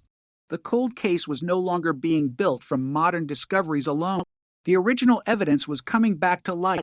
A forgotten statement. a forgotten photograph, a forgotten employment record, a forgotten receipt. Everything was converging. But Hale had one advantage. He had 32 years to prepare. When investigators confronted him about the DNA, he denied knowing Emily well. When shown the photographs, he claimed he had no idea how they got into his box. When asked about the quarry, he said he had worked nearby, but had never gone into the drainage area. Then detectives showed him the employment record, access to the road. Hale stared at the paper. He said nothing. They asked whether he had ever seen Emily at the gas station. No. The detective placed the old receipt in front of him. Your cigarette purchase was recorded 2 minutes after her. Hale looked at the receipt, then at the detective. I don't remember. Do you remember January 14th, still 1990? No. Do you remember Emily Carter? Hale paused, then said, Not really. The detective leaned forward. You've kept her newspaper articles for 32 years. Hale looked at him. His expression changed, only slightly, but enough. The detective knew he had finally reached something beneath the surface. Hale asked for a lawyer. The interview ended, but investigators were not finished. The box from Hale's home was sent to the laboratory. Every photograph, every envelope, every piece of paper. The goal was simple. Find DNA. Find fingerprints. Find anything connecting Hale to Emily. 1 week later, the laboratory called. They had found something. A tiny biological trace had been recovered from the back of one of the photographs. The DNA profile matched Hale, but that was not the shocking part. A second trace was also present. It matched Emily. The photograph had been handled by both of them. The defense could argue that this was innocent, but investigators had another question. Why was Emily's DNA on a photograph taken of her from a distance? Perhaps she had seen it. Perhaps someone had shown it to her. Perhaps it had been taken from a place she had access to. No one knew. Then the technician examined the envelope containing the photograph. There was writing inside, almost invisible. A date, a time, and a location. The quarry. The detective stared at the words. January 14th, 6:40 a.m. The same morning Emily disappeared. The same location where her remains would eventually be found. For 32 years, investigators had asked where Emily went after the gas station. Now they had a possible answer. She had gone toward the quarry, and someone had been waiting. The case was no longer simply a cold case. It was becoming a reconstruction of a planned murder. But one final question remained. What happened at 6:40 that morning? Because somewhere between the gas station and the quarry, Emily Carter crossed the line between being alive and becoming a missing woman. And investigators were about to discover that the answer had been hidden in another piece of evidence they had overlooked since 1990. The time written inside the envelope was 6:48. For 32 years, investigators had believed Emily's final confirmed sighting was at the gas station. Now that assumption was collapsed. 6:40. The quarry. A photograph. A hidden envelope. A location that matched the place where her remains had eventually been discovered. The detective placed the photograph beneath a desk lamp and examined the handwriting again. The numbers were uneven, written quickly, perhaps in a hurry. But there was something else. A second line, almost invisible beneath the first. A short sequence of letters. E.C. Emily Carter. The initials were not enough to establish who wrote them, but they changed the meaning of the photograph. It was no longer simply an image of Emily. It was part of a record. Someone had been documenting her movement, and someone had preserved that record for decades. Investigators returned to Hale's house. This time they searched the basement more carefully. Behind a wooden workbench was an old metal cabinet. Inside were tools, rusting bolts, old electrical equipment, and a stack of handwritten notebooks. Most were maintenance logs, dates, locations, repairs, but one notebook was different. There were no work orders, no names, just dates and times. January 8th, January 10th, January 12th, January 13th, January 14th. The same dates appearing in the photographs. The detective turned the page. January 14th, 6:02, 6:11, 6:18, 6:40, 7:12, 7:48. It was a timeline. Emily's final morning. Someone had written down every movement. Investigators photographed every page. Then they noticed the handwriting. It matched the note found in the envelope. It matched Hale's known handwriting. The evidence was becoming overwhelming, but the timeline contained one entry that changed everything. 7:12. Done. One word. No explanation. No location. Just done. The detective stared at it. 32 years of silence reduced to 4 letters. Done. The prosecution later argued that the word represented the moment Hale completed the murder and began covering his track. The defense argued that the notebook had been misunderstood. Hale's attorney claimed the entries could have referred to work, repairs, personal errands. Nothing specifically identified Emily, but the dates were too precise. The locations matched. The photographs matched. The DNA matched. And the final entry was followed by something else, a vehicle description. Blue sedan. Emily's car. At 7:20. Road clear. At 7:35. Back. Then 7:48. Plant. Hale had apparently documented his own movement. Investigators now had a timeline more detailed than anything the original case had ever contained. But one detail still disturbed them. Why would a killer keep such a record? The answer might have been simple. Hale believed he was preserving control. He had spent decades convinced that the case would never be solved. The notebook was not a confession. It was a private record, a way of remembering, a way of controlling the narrative, or perhaps a way of reassuring himself that every step had been planned. The detective did not know, but the notebook gave investigators something they desperately needed, a sequence. Emily left her apartment. Hale appeared at the gas station. The two moved toward the quarry. At 6:40, something happened. By 7:12, the notebook said done. By 7:48, Hale was at work. The timeline was horrifyingly efficient. The next question was how Emily had been transported. Her car had been abandoned near the quarry road, but her remains were found farther inside the woods. Investigators suspected Hale had used his pickup. They searched the old vehicle records. The truck had been sold in 1994.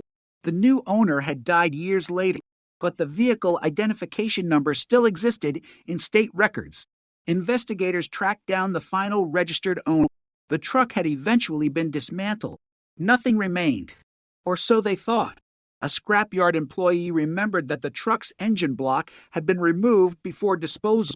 The block was still stored in an abandoned warehouse. Police obtained permission to inspect it. The engine itself held no biological evidence, but beneath it, investigators found an old metal toolbox. Inside was a pair of work gloves. One glove had been cut. The other was intact. The laboratory tested the material. Hale's DNA was present. So was Emily's. The sample was old, but it was enough to establish that Emily had contact with the glove. The defense challenged the evidence. The truck had been used by Hale for years. Emily could have touched the gloves innocently. Again, investigators faced the same problem. A clue was not automatically proved, but the clues were accumulating, one by one, like pieces of glass forming a picture. The investigators returned to the original crime scene photographs. They compared the terrain from 1990 with the modern landscape. The quarry had changed. Trees had grown. Roads had shifted, but the drainage channel remained. The location of the burial site was almost exactly where the old map suggested. Then an investigator noticed something. A line drawn on the original search map. A police officer had marked a section of the forest. Beside it, he had written, possible vehicle access. The area had never been searched thoroughly. Why? Because the road had been blocked by a fallen tree. Search teams had assumed no vehicle could pass, but investigators now examined aerial photographs from 1989. The tree had fallen recently. The road had been open when Emily disappeared. That meant a vehicle could have driven directly into the forest. The investigators tested the route. A pickup could reach the burial area in less than 3 minutes. A person carrying a body would not have needed to travel far. The location made sense. Hale knew the area. He had access to the road. He had a truck. He had motive. He had opportunity. And now he had been linked to Emily through DNA. The case was moving toward prosecution, but detectives still wanted the final piece, a confession, not because they needed it, because they wanted to know what happened to Emily. Where had the murder occurred? Why had she gone with Hale? What had happened during those final minutes? So investigators requested another interview. Hale agreed. He sat in the interrogation room with his attorney nearby. The detective placed the notebook on the table. Hale looked at it. His expression remained calm. The detective asked, "Is this your handwriting?" "Yes." "Did you write these dates?" "Yes." "Were these your movements on January 14th, still 1990? "I don't remember." "You don't remember writing this?" "No." "You don't remember Emily?" Hale looked down. Then he said something unexpected. "I remember her." The room went silent. For 32 years, Hale had denied knowing her. Now he admitted it. The detective asked, "How well did you know her?" Hale said, "She worked at the insurance office." "Did you talk to her?" "Yes." "How often?" "I don't know." "Did you follow her?" "No." "Did you photograph her?" "No." "Then why do we have photographs of her in your house?" "I don't know." "Why is your DNA on her clothing?" "I don't know." "Why is her DNA on your glove?" "I don't know." The detective placed the notebook in front of him. "What does done mean?" Hale stared at the word. His hands began to shake. Then he asked, "Did you find her?" The detective froze. It was the same question. The exact question investigators had heard from him during the previous interview. Only now they understood what it might mean. "You knew where she was." Hale said nothing. "You knew she was in the quarry." Still nothing. "You knew we would find her." Hale's eyes remained fixed on the table. Then he whispered, "I thought nobody would." The detective leaned forward. "Nobody would what?" Hale did not answer. His attorney ended the interview. But the sentence had been recorded. "I thought nobody would." That was not a full confession, but it was the closest Hale had come. Investigators now had enough to move forward. Hale was arrested. The news spread through Pennsylvania. 32 years after Emily Carter vanished, police had arrested a suspect. The headline appeared across television screens. 1990 cold case breakthrough. DNA leads police to suspect. Missing woman found after 3 decades. But the story did not end with the arrest, because the public wanted to know something else. Why had it taken 32 years? Why had investigators missed Hale? Why had the photographs been ignored? Why had the original search failed to find the burial site? The answer was uncomfortable. The evidence had been there, but it had been fragmented. A witness remembered a man. A receipt recorded a time. A photograph showed Emily. A statement mentioned Hale. A jacket appeared near the car. A map showed a possible vehicle route. A DNA sample waited inside an evidence log. No single clue had solved the case. The truth emerged only when investigators connected them. That is what makes cold cases so haunting. Sometimes the truth is not hidden, it is simply scattered. The original detectives had worked without modern DNA databases, without advanced forensic imaging, without computerized records, without the ability to digitally enhance photographs, without modern genealogy tools. They had followed the evidence available to them, but the evidence was incomplete. Now it was not. The trial began months later. The courtroom was packed. Emily's family sat in the front row. Hale entered wearing a gray suit. He looked older, smaller, nothing like the man described in the original witness statements. But Emily's mother recognized him.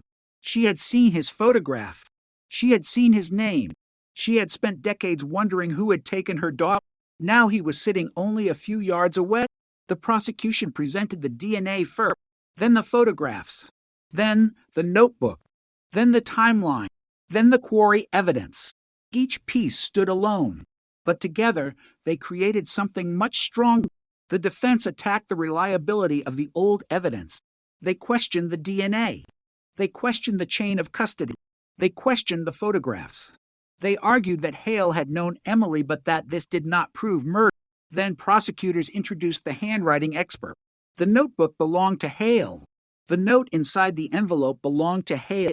The timeline was written in his hand, and the word done appeared beside the exact date Emily disappeared. The courtroom became silent.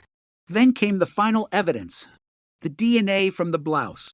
The probability was extraordinarily high. The defense had no convincing explanation for how Hale's biological material had reached the inside of Emily's clothing. But even then, the prosecutor did not rely on DNA alone. She walked the jury through the morning. 6:02. Emily leaves home. 6:11. Gas station. 6:13. Hale buys cigarettes. 6:18. Emily leaves. 6:40. Quarry. 7:12. Done. 7:20. Blue sedan. 7:35. Road clear. 7:48. Work. The timeline was no longer a collection of clues. It was a story. A terrible story. A story written by a man who believed nobody would ever read it. The prosecution finished by placing Emily's photograph on the screen. She was smiling. Young.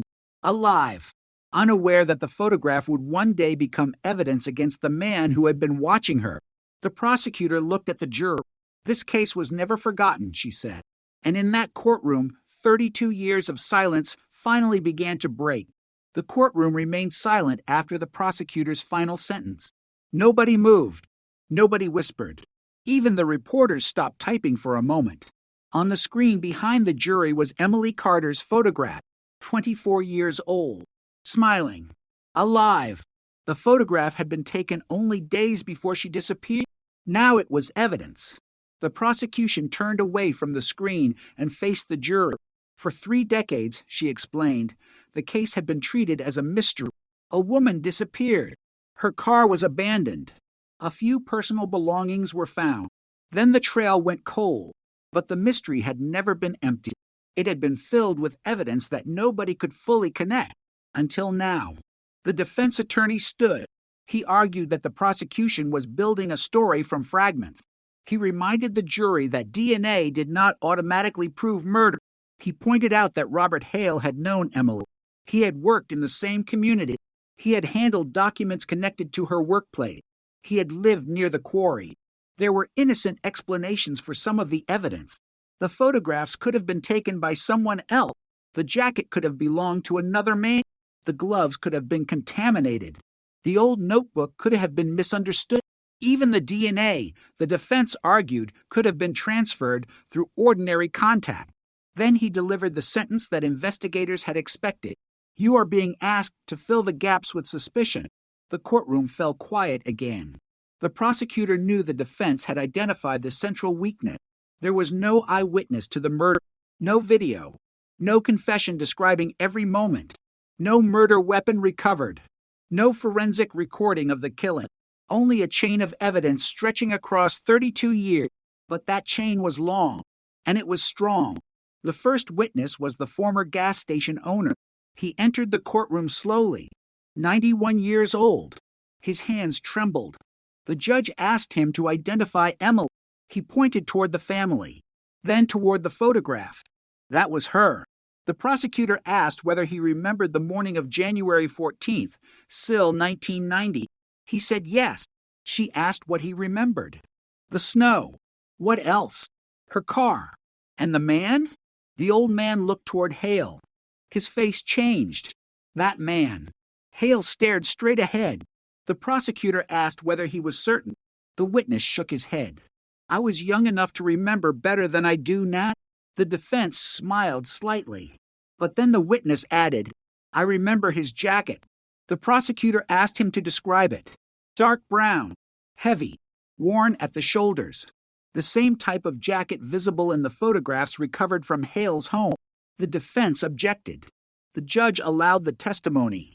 The witness continued. He bought cigarettes. Do you remember who? Yes. The courtroom waited. Robert Hale.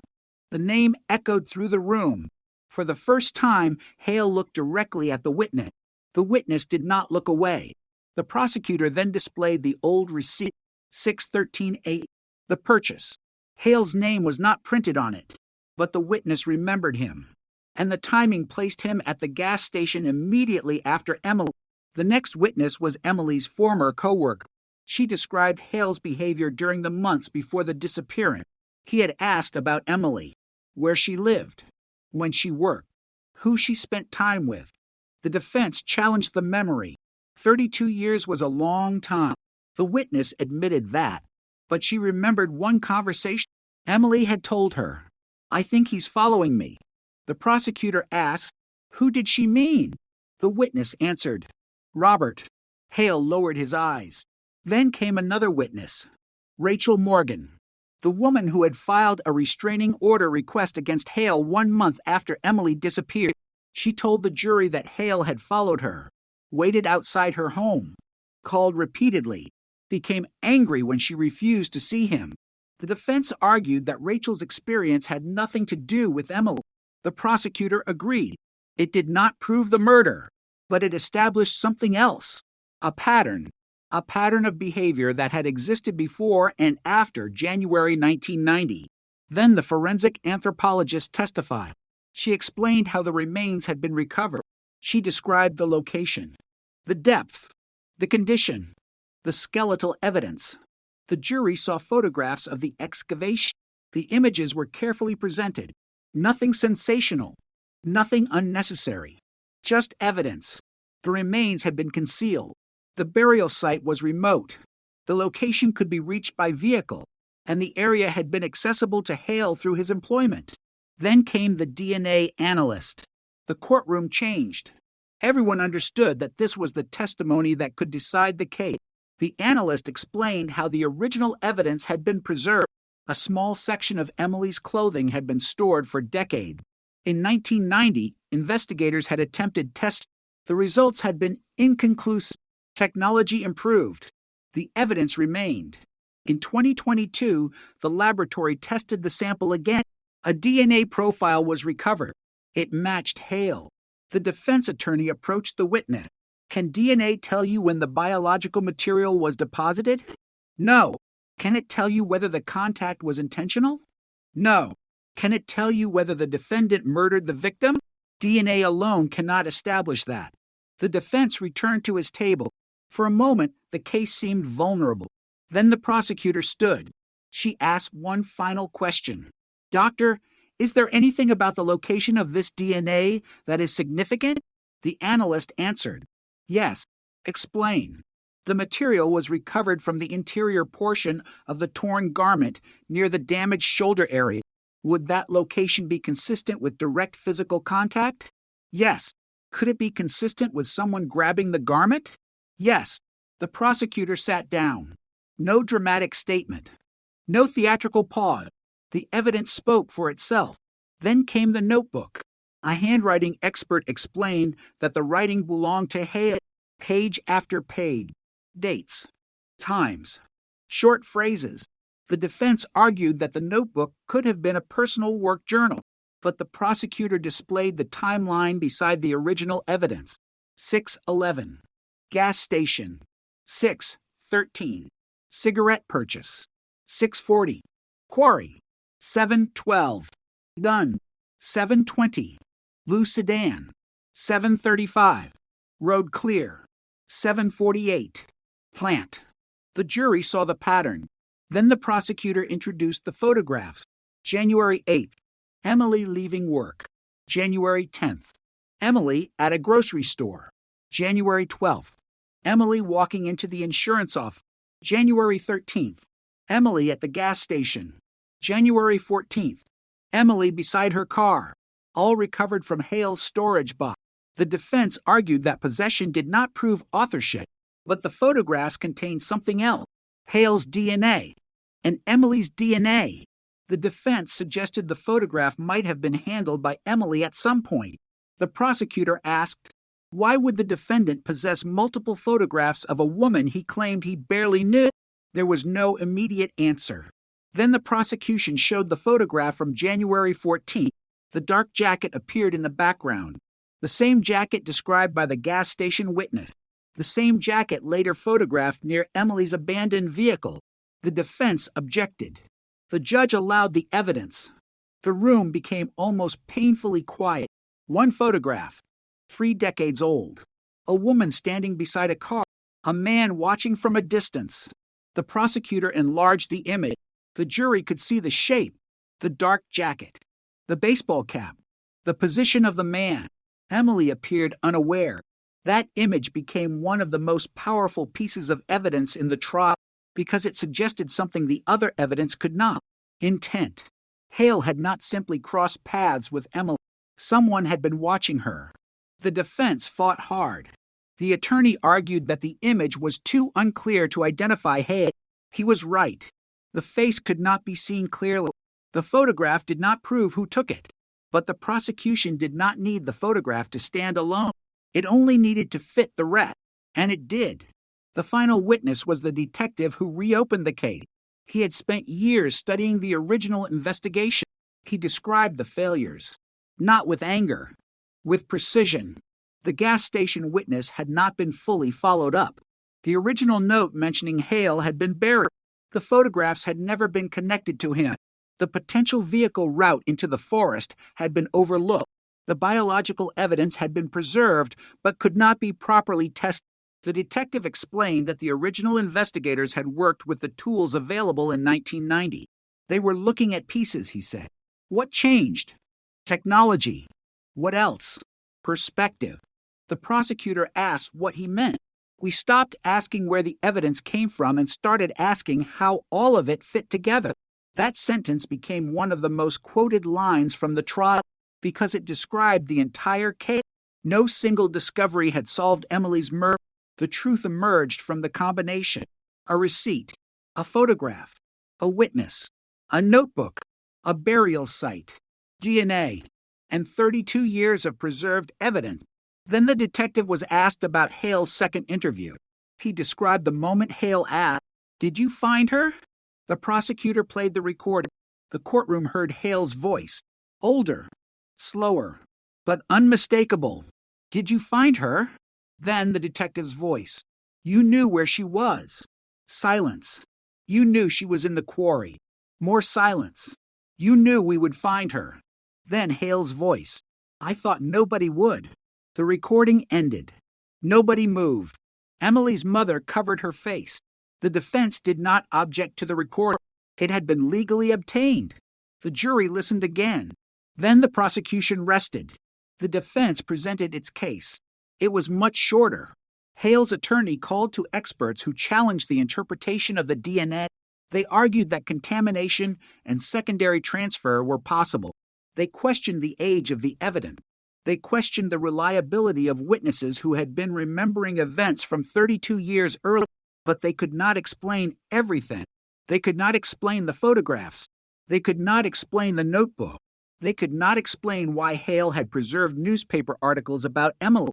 They could not explain why his DNA was inside her torn clothing. They could not explain the burial site. They could not explain the timeline. And they could not explain his own work. Still, the defense reminded the jury of a fundamental principle. Suspicion was not enough. The burden belonged to the prosecution. Every element had to be proven. The jury left the courtroom. The family waited. Hale waited. Reporters waited. Outside, snow began falling again. Just like the morning Emily disappeared. For hours there was no word. Then evening came. The jury returned. Everyone stood. The foreperson held the verdict sheet. The judge asked for the verdict. The answer came quietly. Guilty. Emily's mother closed her eyes. For 32 years the word had been missing from her daughter's story. Now it was there. Guilty. Hale showed almost no emotion. He stared at the floor. The judge ordered him into custody. Reporters rushed outside. Cameras turned on. Microphones appeared. The headline was immediate. Pennsylvania 1990 cold case solved. DNA evidence stuns police. A murder that had survived 32 years had finally reached a courtroom. But the family did not celebrate. There was no celebration. They had one certainty. Not their daughter back. Outside the courthouse, Emily's mother held a photograph of her daughter. She looked at the cameras. Then she said only one thing. She deserved to be found. The sentence spread across the state. It became the final emotional center of the case, because that was what the investigation had ultimately been about. Not the killer, not the headlines, not the forensic breakthrough. Emily deserved to be found. She deserved a name, a grave, an answer, and the truth. But even after the conviction, investigators still had one final mystery. The notebook ended at 7:48. The timeline was detailed. The photographs were precise. The evidence was overwhelming. Yet there was no explanation of what happened between 6:40 and 7:12. 28 minutes. 28 minutes missing from the record. 28 minutes that contained the final moments of Emily's life. The prosecution believed those minutes contained the murder, but Hale never described them. He never said where the attack happened. He never explained how Emily was taken from the vehicle. He never explained why he kept her photographs. He never explained why he buried her where he believed nobody would search. And after the verdict, when investigators asked him one final question, he gave an answer that left everyone unsettled. They asked, "Why Emily?" Hale looked at them for several seconds. Then he said, "She knew I wasn't who she thought I was." Nothing more. No explanation. No apology. No emotion. Just one sentence. Then he was taken away. The courtroom emptied. The reporters left. The family remained. And outside, snow continued falling across Pennsylvania. For 32 years, the case had been frozen in time. Now the truth had finally broken through, but the 28 minutes remained. And somewhere inside those missing minutes was the last piece of Emily Carter's story. The 28 missing minutes became the obsession, not for the public, not for the newspapers, for the investigators who had spent years rebuilding the case. 6:40, 7:12, 28 minutes. Between those two times, Emily Carter disappeared from the world. Everything before 6:40 could be reconstructed. Everything after 7:12 could be supported by evidence. But the middle remained dark. The detectives knew Hale had been at the quarry. They knew Emily was there. They knew he had left the area. They knew her body had eventually been hidden nearby, but they did not know exactly where the murder occurred. That mattered because investigators wanted to understand the sequence. The old quarry contained dozens of possible locations: an abandoned equipment shed, a maintenance building, a drainage tunnel, a collapsed storage structure, several narrow paths, a concrete platform overlooking the quarry floor. Any of them could have been the place where Emily's life ended. The investigators returned to the site. They walked the route slowly. 6:40. Where would Hale have parked? Where would Emily have stood? Where could someone have hidden from passing vehicles? The detective followed the old access road. The forest was different now. Trees had grown. The road had narrowed. But the basic geography remained. Then he noticed something. A concrete foundation hidden beneath weeds. The remains of an old maintenance shed. The building had been demolished in the early 1990s. Only the foundation remained. Investigators checked historical map. The shed had been standing in January 1990, and Hale had access to it. The detective stood inside the rectangle of broken concrete. He imagined the morning. Snow, cold air, silence.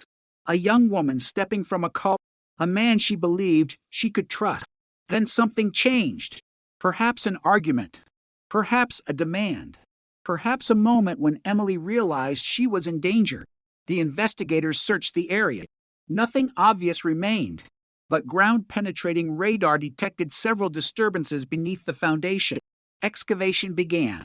They found nails, glass, metal fragments, old tools. Nothing connected to Emily. Then a technician found something small, a button, white, plastic. Investigators compared it with photographs of Emily's clothing. One button was missing from her blouse. The button was sent for testing. It contained no usable DNA, but its location was significant.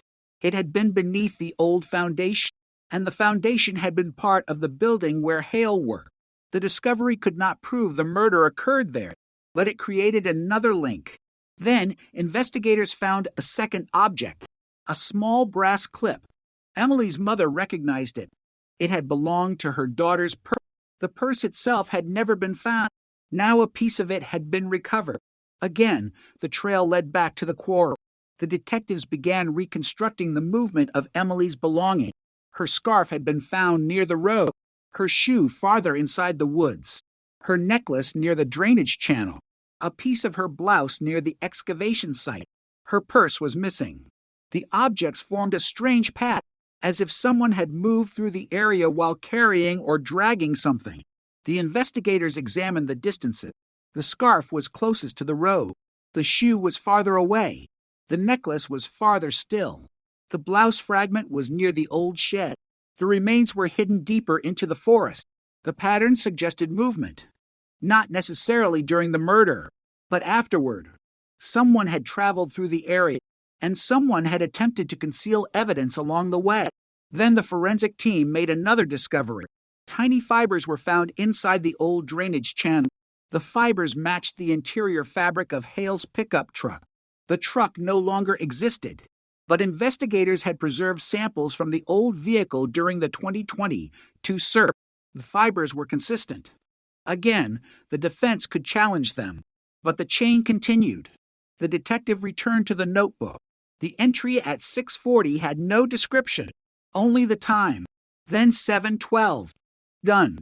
He wondered why Hale had chosen those words. Perhaps the murder occurred during that interval. Perhaps the burial. Perhaps both. Then investigators found another notebook. This one had been hidden in a locked drawer. It was smaller, older. The cover was damaged. Inside were pages from 1989 and 1990. Most were blank. But January 14th contained 3 lines. 6:40. Talk. 6:55. Refuse. 7:12. Done. That was all. The meaning was devastating. Hale had written talk, then refused, then done. Investigators believed Emily had refused something. What? They could not know. Perhaps she refused to date him. Perhaps she threatened to report his behavior. Perhaps she demanded that he stop following her. Perhaps she discovered something about him. But the sequence suggested escalation, a conversation, a refusal, a final act. The prosecution obtained permission to introduce the notebook into the record. The defense argued that the meaning was speculative. The judge allowed it as circumstantial evidence, but investigators privately believe they were finally seeing the emotional structure of the crime. Hale wanted something. Emily refused. Hale lost control. Then she died. The motive became clearer. It was not random. It was personal. It was about control. Emily had tried to distance herself. Hale had refused to accept it. The old restraining order complaint from Rachel suddenly became even more important. The same pattern. A woman says no. Hale continues. The woman attempts to distance herself. Hale becomes angry. In Emily's case, the pattern ended in murder, but investigators still had one question.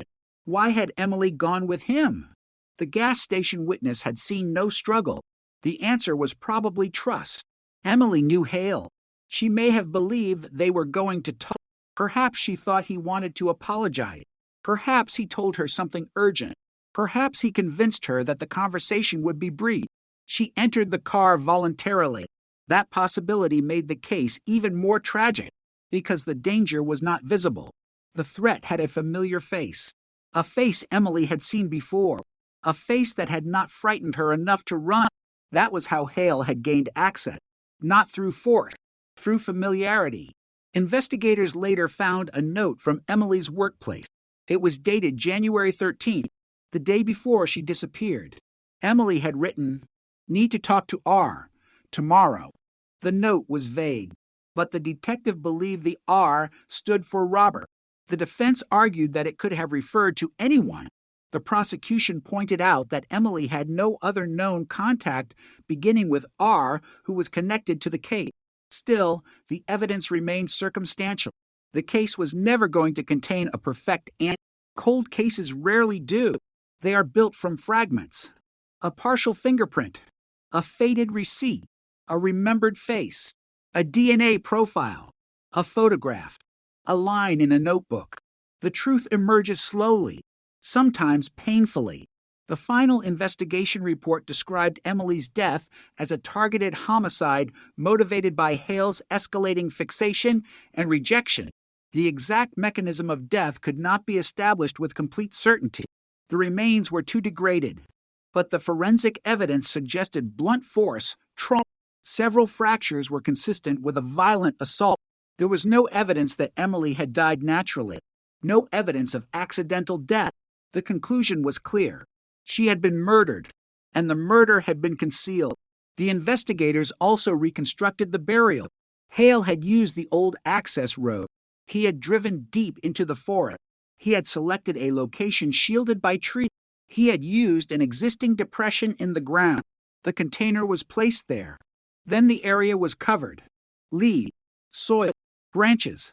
The work was careful. Not perfect, but careful enough to survive 3 decades. Hale had made one mistake. He had underestimated the evidence. He believed the forest would erase everything. Instead, it preserved the clues. The DNA survived. The photographs survived. The notebook survived. The maps survived. The witnesses survived. And the memory survived. That was the real reason the case eventually broke. Not luck, persistence, technology, and time. Time had destroyed some evidence, but it had also exposed other things. People who had once been afraid were willing to speak. Records that had been buried became accessible. Scientific techniques improved, and Hale grew old. The man who had once controlled the investigation could no longer control the past. His own possessions became evidence. His own notes became evidence. His own words became evidence. Even the newspaper articles he had saved became evidence. He had spent decades preserving the story. He had unknowingly preserved pieces of the prosecution's case. One investigator described it as a trail the suspect built himself. That phrase never appeared in the official report, but among the detectives, it became common. Hale had left a trail. He simply did not realize it. After the conviction, investigators returned one final time to the gas station location. The old building was gone. A modern store stood there. Traffic moved constantly. People bought coffee. Cars came and went. Nobody knew that a young woman had once stood there on a freezing January morning. Nobody knew that a man had watched her. Nobody knew that 2 minutes after her purchase, he had bought cigarettes. The detective stood outside. He imagined the scene. Emily walking out, her breath visible in the cold, her scarf around her neck, her hands inside her gloves. Perhaps she smiled. Perhaps she said goodbye to the clerk. Perhaps she believed she was heading somewhere safe. Then she stepped into the next chapter of a story she never knew was being written. The detective later visited Emily's grave. Her family had chosen a quiet cemetery. No dramatic monument. Just her name. Emily Carter, 197, 1990. A photograph was attached to the memorial.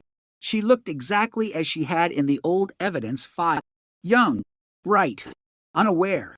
Flowers had been placed beneath the photograph. Some were fresh, others had dried. The detective stood there for a long time. Then he noticed something written on a small card. 32 years was too long. He could not disagree, because the investigation had shown how much could change during 32 years. Children grew up. Parents died. Buildings disappeared. Roads changed. Witnesses forgot. Technology transformed. But the unanswered question remained. What happened to Emily? Now the question had an answer. She had been followed. She had been taken to the quarry. She had been murdered. She had been hidden. And the man responsible had spent decades believing the evidence would never catch him. But the case had one final complication. The DNA that identified Hale had not been found through the original forensic sample alone. Investigators had used a genealogical database. A distant relative had provided the initial family connection. The technique had narrowed the search. Then investigators obtained Hale's discarded DNA. The match was confirmed. The breakthrough had come from science, but it had also raised questions about privacy. The case became part of a wider national discussion about how genetic genealogy could reopen old murders. Families could provide answers without ever knowing their DNA might help identify a distant relative connected to a crime. Some welcomed the technology. Others feared what it could mean. For Emily's family, there was no debate. They wanted answers, and they finally had them. The laboratory report that started the investigation was placed into the official archive. 1 page, a few numbers, a genetic profile, a name, Robert Hale. 32 years of darkness compressed into a laboratory result. But the detective who opened the case understood something. The DNA had not solved the murder by itself. It had only opened the door. The real breakthrough came when investigators walked through it. They searched the old records. They found the photographs. They found the notebooks. They found the forgotten statement. They found the burial site. They found the missing connections. And eventually, they found Emily. The cold case was solved. But the story remained haunting for one reason. Emily had not disappeared into nothing. She had been there all along. In the records. In the photographs. In the evidence locker. In her mother's memories. In the town's history. And beneath the Pennsylvania soil, waiting. 32 years. Waiting for someone to look again. And when they finally did, the silence broke. The silence broke slowly. Not with a scream. Not with a confession. With a laboratory result. A name. A photograph. A forgotten notebook. That was how the truth returned to Emily Carter. But even after the conviction, investigators knew there was another story buried beneath the official one. The story of what happened after Emily disappeared, the story of how a community changed, and the story of how one family survived 32 years without an answer. Emily's mother had kept her daughter's room almost untouched. The blue curtains remained. The old wooden desk remained. Books still stood along the shelf. A small perfume bottle sat near the mirror. For years, dust had collected around everything, but the room was never abandoned. It was preserved, a frozen moment, as if Emily might somehow walk through the door and complain that someone had moved her thing. After the conviction, her mother finally opened the closet. She found a winter coat Emily had worn during the weeks before her disappearance. Inside one pocket was a folded grocery list. Milk, bread, coffee, laundry detergent. Nothing remarkable. But at the bottom was one handwritten word. Mom. Her mother held the paper against her chest. 32 years of waiting had turned ordinary objects into artifacts. A grocery list, a calendar, a photograph, a scarf. Things that once meant nothing now carried the weight of an entire life. The investigators understood that. That was why they refused to describe Emily simply as a victim. She was 24. She had favorite songs. She had plans. She had people she loved. She had arguments. She had bad days. She had dreams. She was more than the final morning of her life. The case had begun with a missing person report. It ended with the restoration of a person's identity. That distinction mattered, because for 32 years, the public knew Emily as the missing woman from Millhaven. After the conviction, people began learning who she actually was. The insurance clerk who always arrived early, the daughter who called home every evening, the young woman saving for her own apartment, the friend who loved winter despite complaining about the cold, the woman who had once planned to travel west. Those details came from people who knew her. They rebuilt the person behind the headline, and the headline had been brutal. Missing. Cold case. No leads. 30 years unsolved. Now a new headline appeared. DNA identifies killer. But investigators knew the real story was more complicated. DNA had identified Hale. It had not resurrected the past. It had not restored the years stolen from Emily's family. It had not erased the failures of the original investigation. The case raised difficult questions about what might have happened if the evidence had been interpreted differently in 1990. What if the forgotten witness statement had been followed? What if the gas station owner had been interviewed again? What if Hale's employment schedule had been examined? What if the photographs had been discovered early? What if the biological sample had been tested with modern technology? Any one of those questions could have changed the timeline. Maybe Hale would have been arrested in 1990. Maybe Emily would have been found sooner. Maybe her mother would not have spent 3 decades wondering. But history does not offer alternate ending. The only thing investigators could do was learn from the failure. The police department created a cold case review unit. Old homicide files were reopened. Evidence was cataloged. Biological samples were tested. Missing person cases were compared against unidentified remains. The department began asking questions it had not asked before.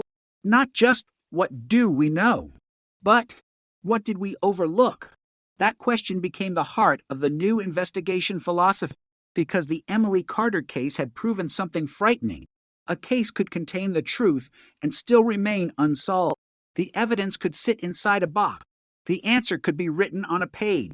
The suspect could be photographed. The DNA could exist. And still, nobody could see the complete picture.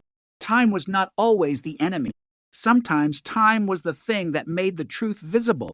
32 years after Emily vanished, investigators had tools that detectives in 1990 could not have imagined. They could search databases in seconds, compare DNA across thousands of records, enhance old photographs, reconstruct terrain, digitize handwritten documents, analyze microscopic fibers, map historical vehicle routes. But technology only worked because someone had preserved the evidence. That was the quiet victory. Nothing had been destroyed. The scarf survived. The necklace survived. The clothing survived.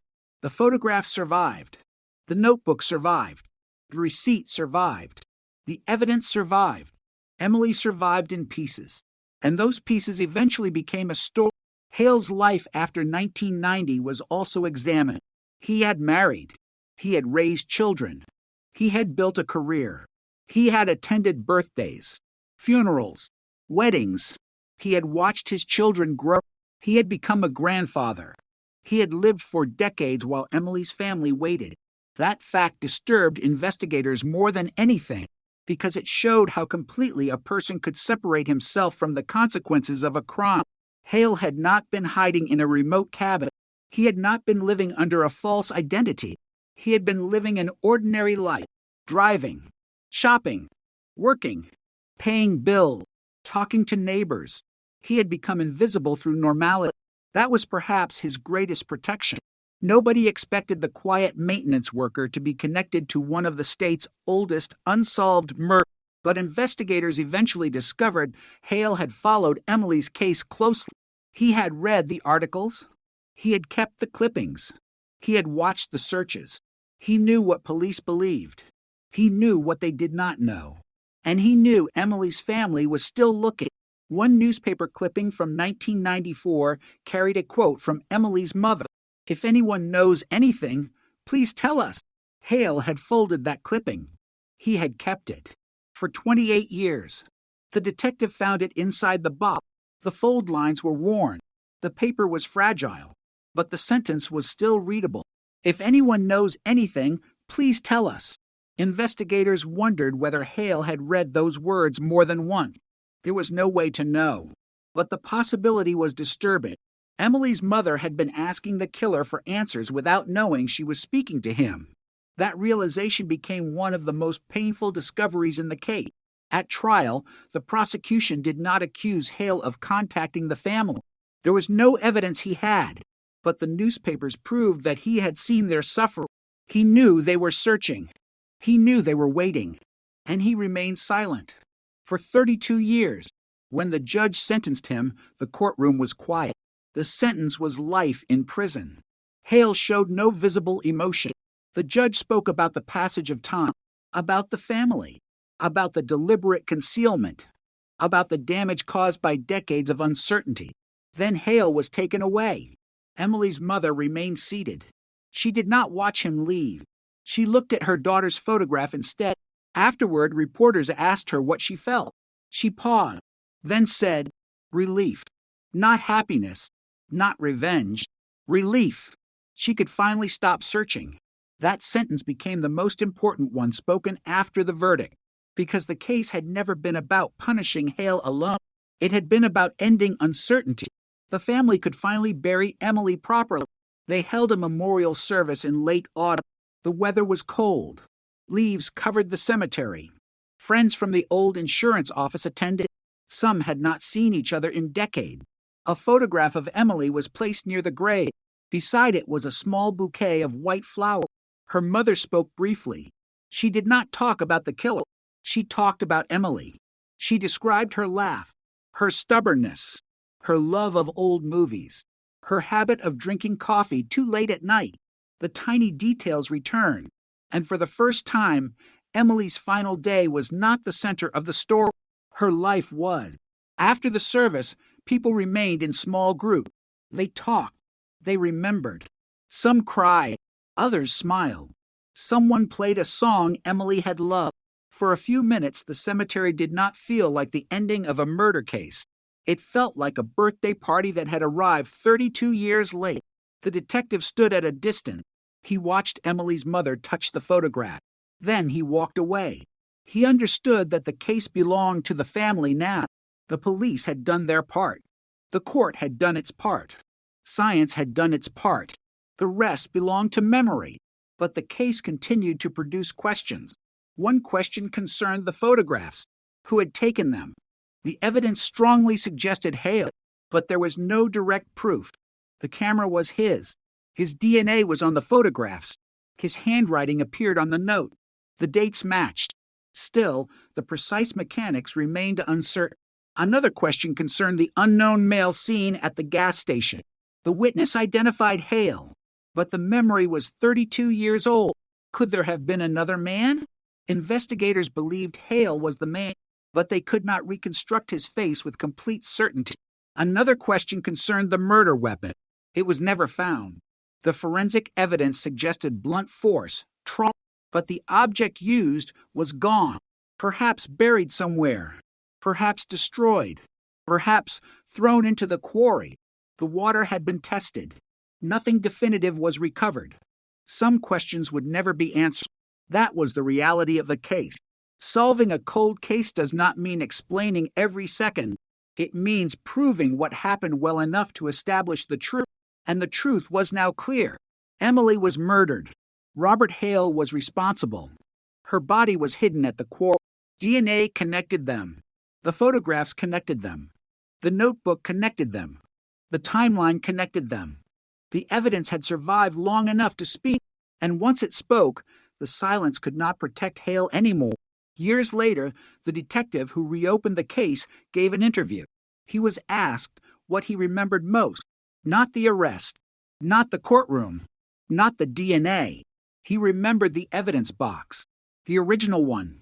Brown cardboard, worn edges, a handwritten case number. Inside were decades of unanswered questions. He said he remembered opening it for the first time. The evidence looked ordinary. A scarf, a photograph, a receipt, a piece of clothing. Nothing appeared extraordinary. But then he realized something. Every object was connected to a moment in Emily's final morning. The scarf showed where she had been. The receipt showed when. The photograph showed who had been watching. The clothing contained DNA. The notebook showed intention. The quarry showed where she had been hidden. One box, one victim, one truth. The detective said the case taught him never to assume an old file has nothing left to give, because sometimes the evidence is not dead. It is waiting. Waiting for the right question. Waiting for the right technology. Waiting for someone willing to look again. That was what happened in Pennsylvania. The cold case had survived 32 years. The killer had survived 32 years. The evidence had survived 32 years. But the truth had survived too. And eventually, the truth was stronger. The final police report ended with a simple statement. Case solved. But for Emily's family, those words meant something far deeper. It meant the phone could finally stop ringing with false hope. It meant the missing person photograph could finally be removed. It meant her name could be placed on a grave. It meant her mother could finally say where her daughter was. Not missing, not unknown, not forgotten. Home. The Pennsylvania winter eventually returned.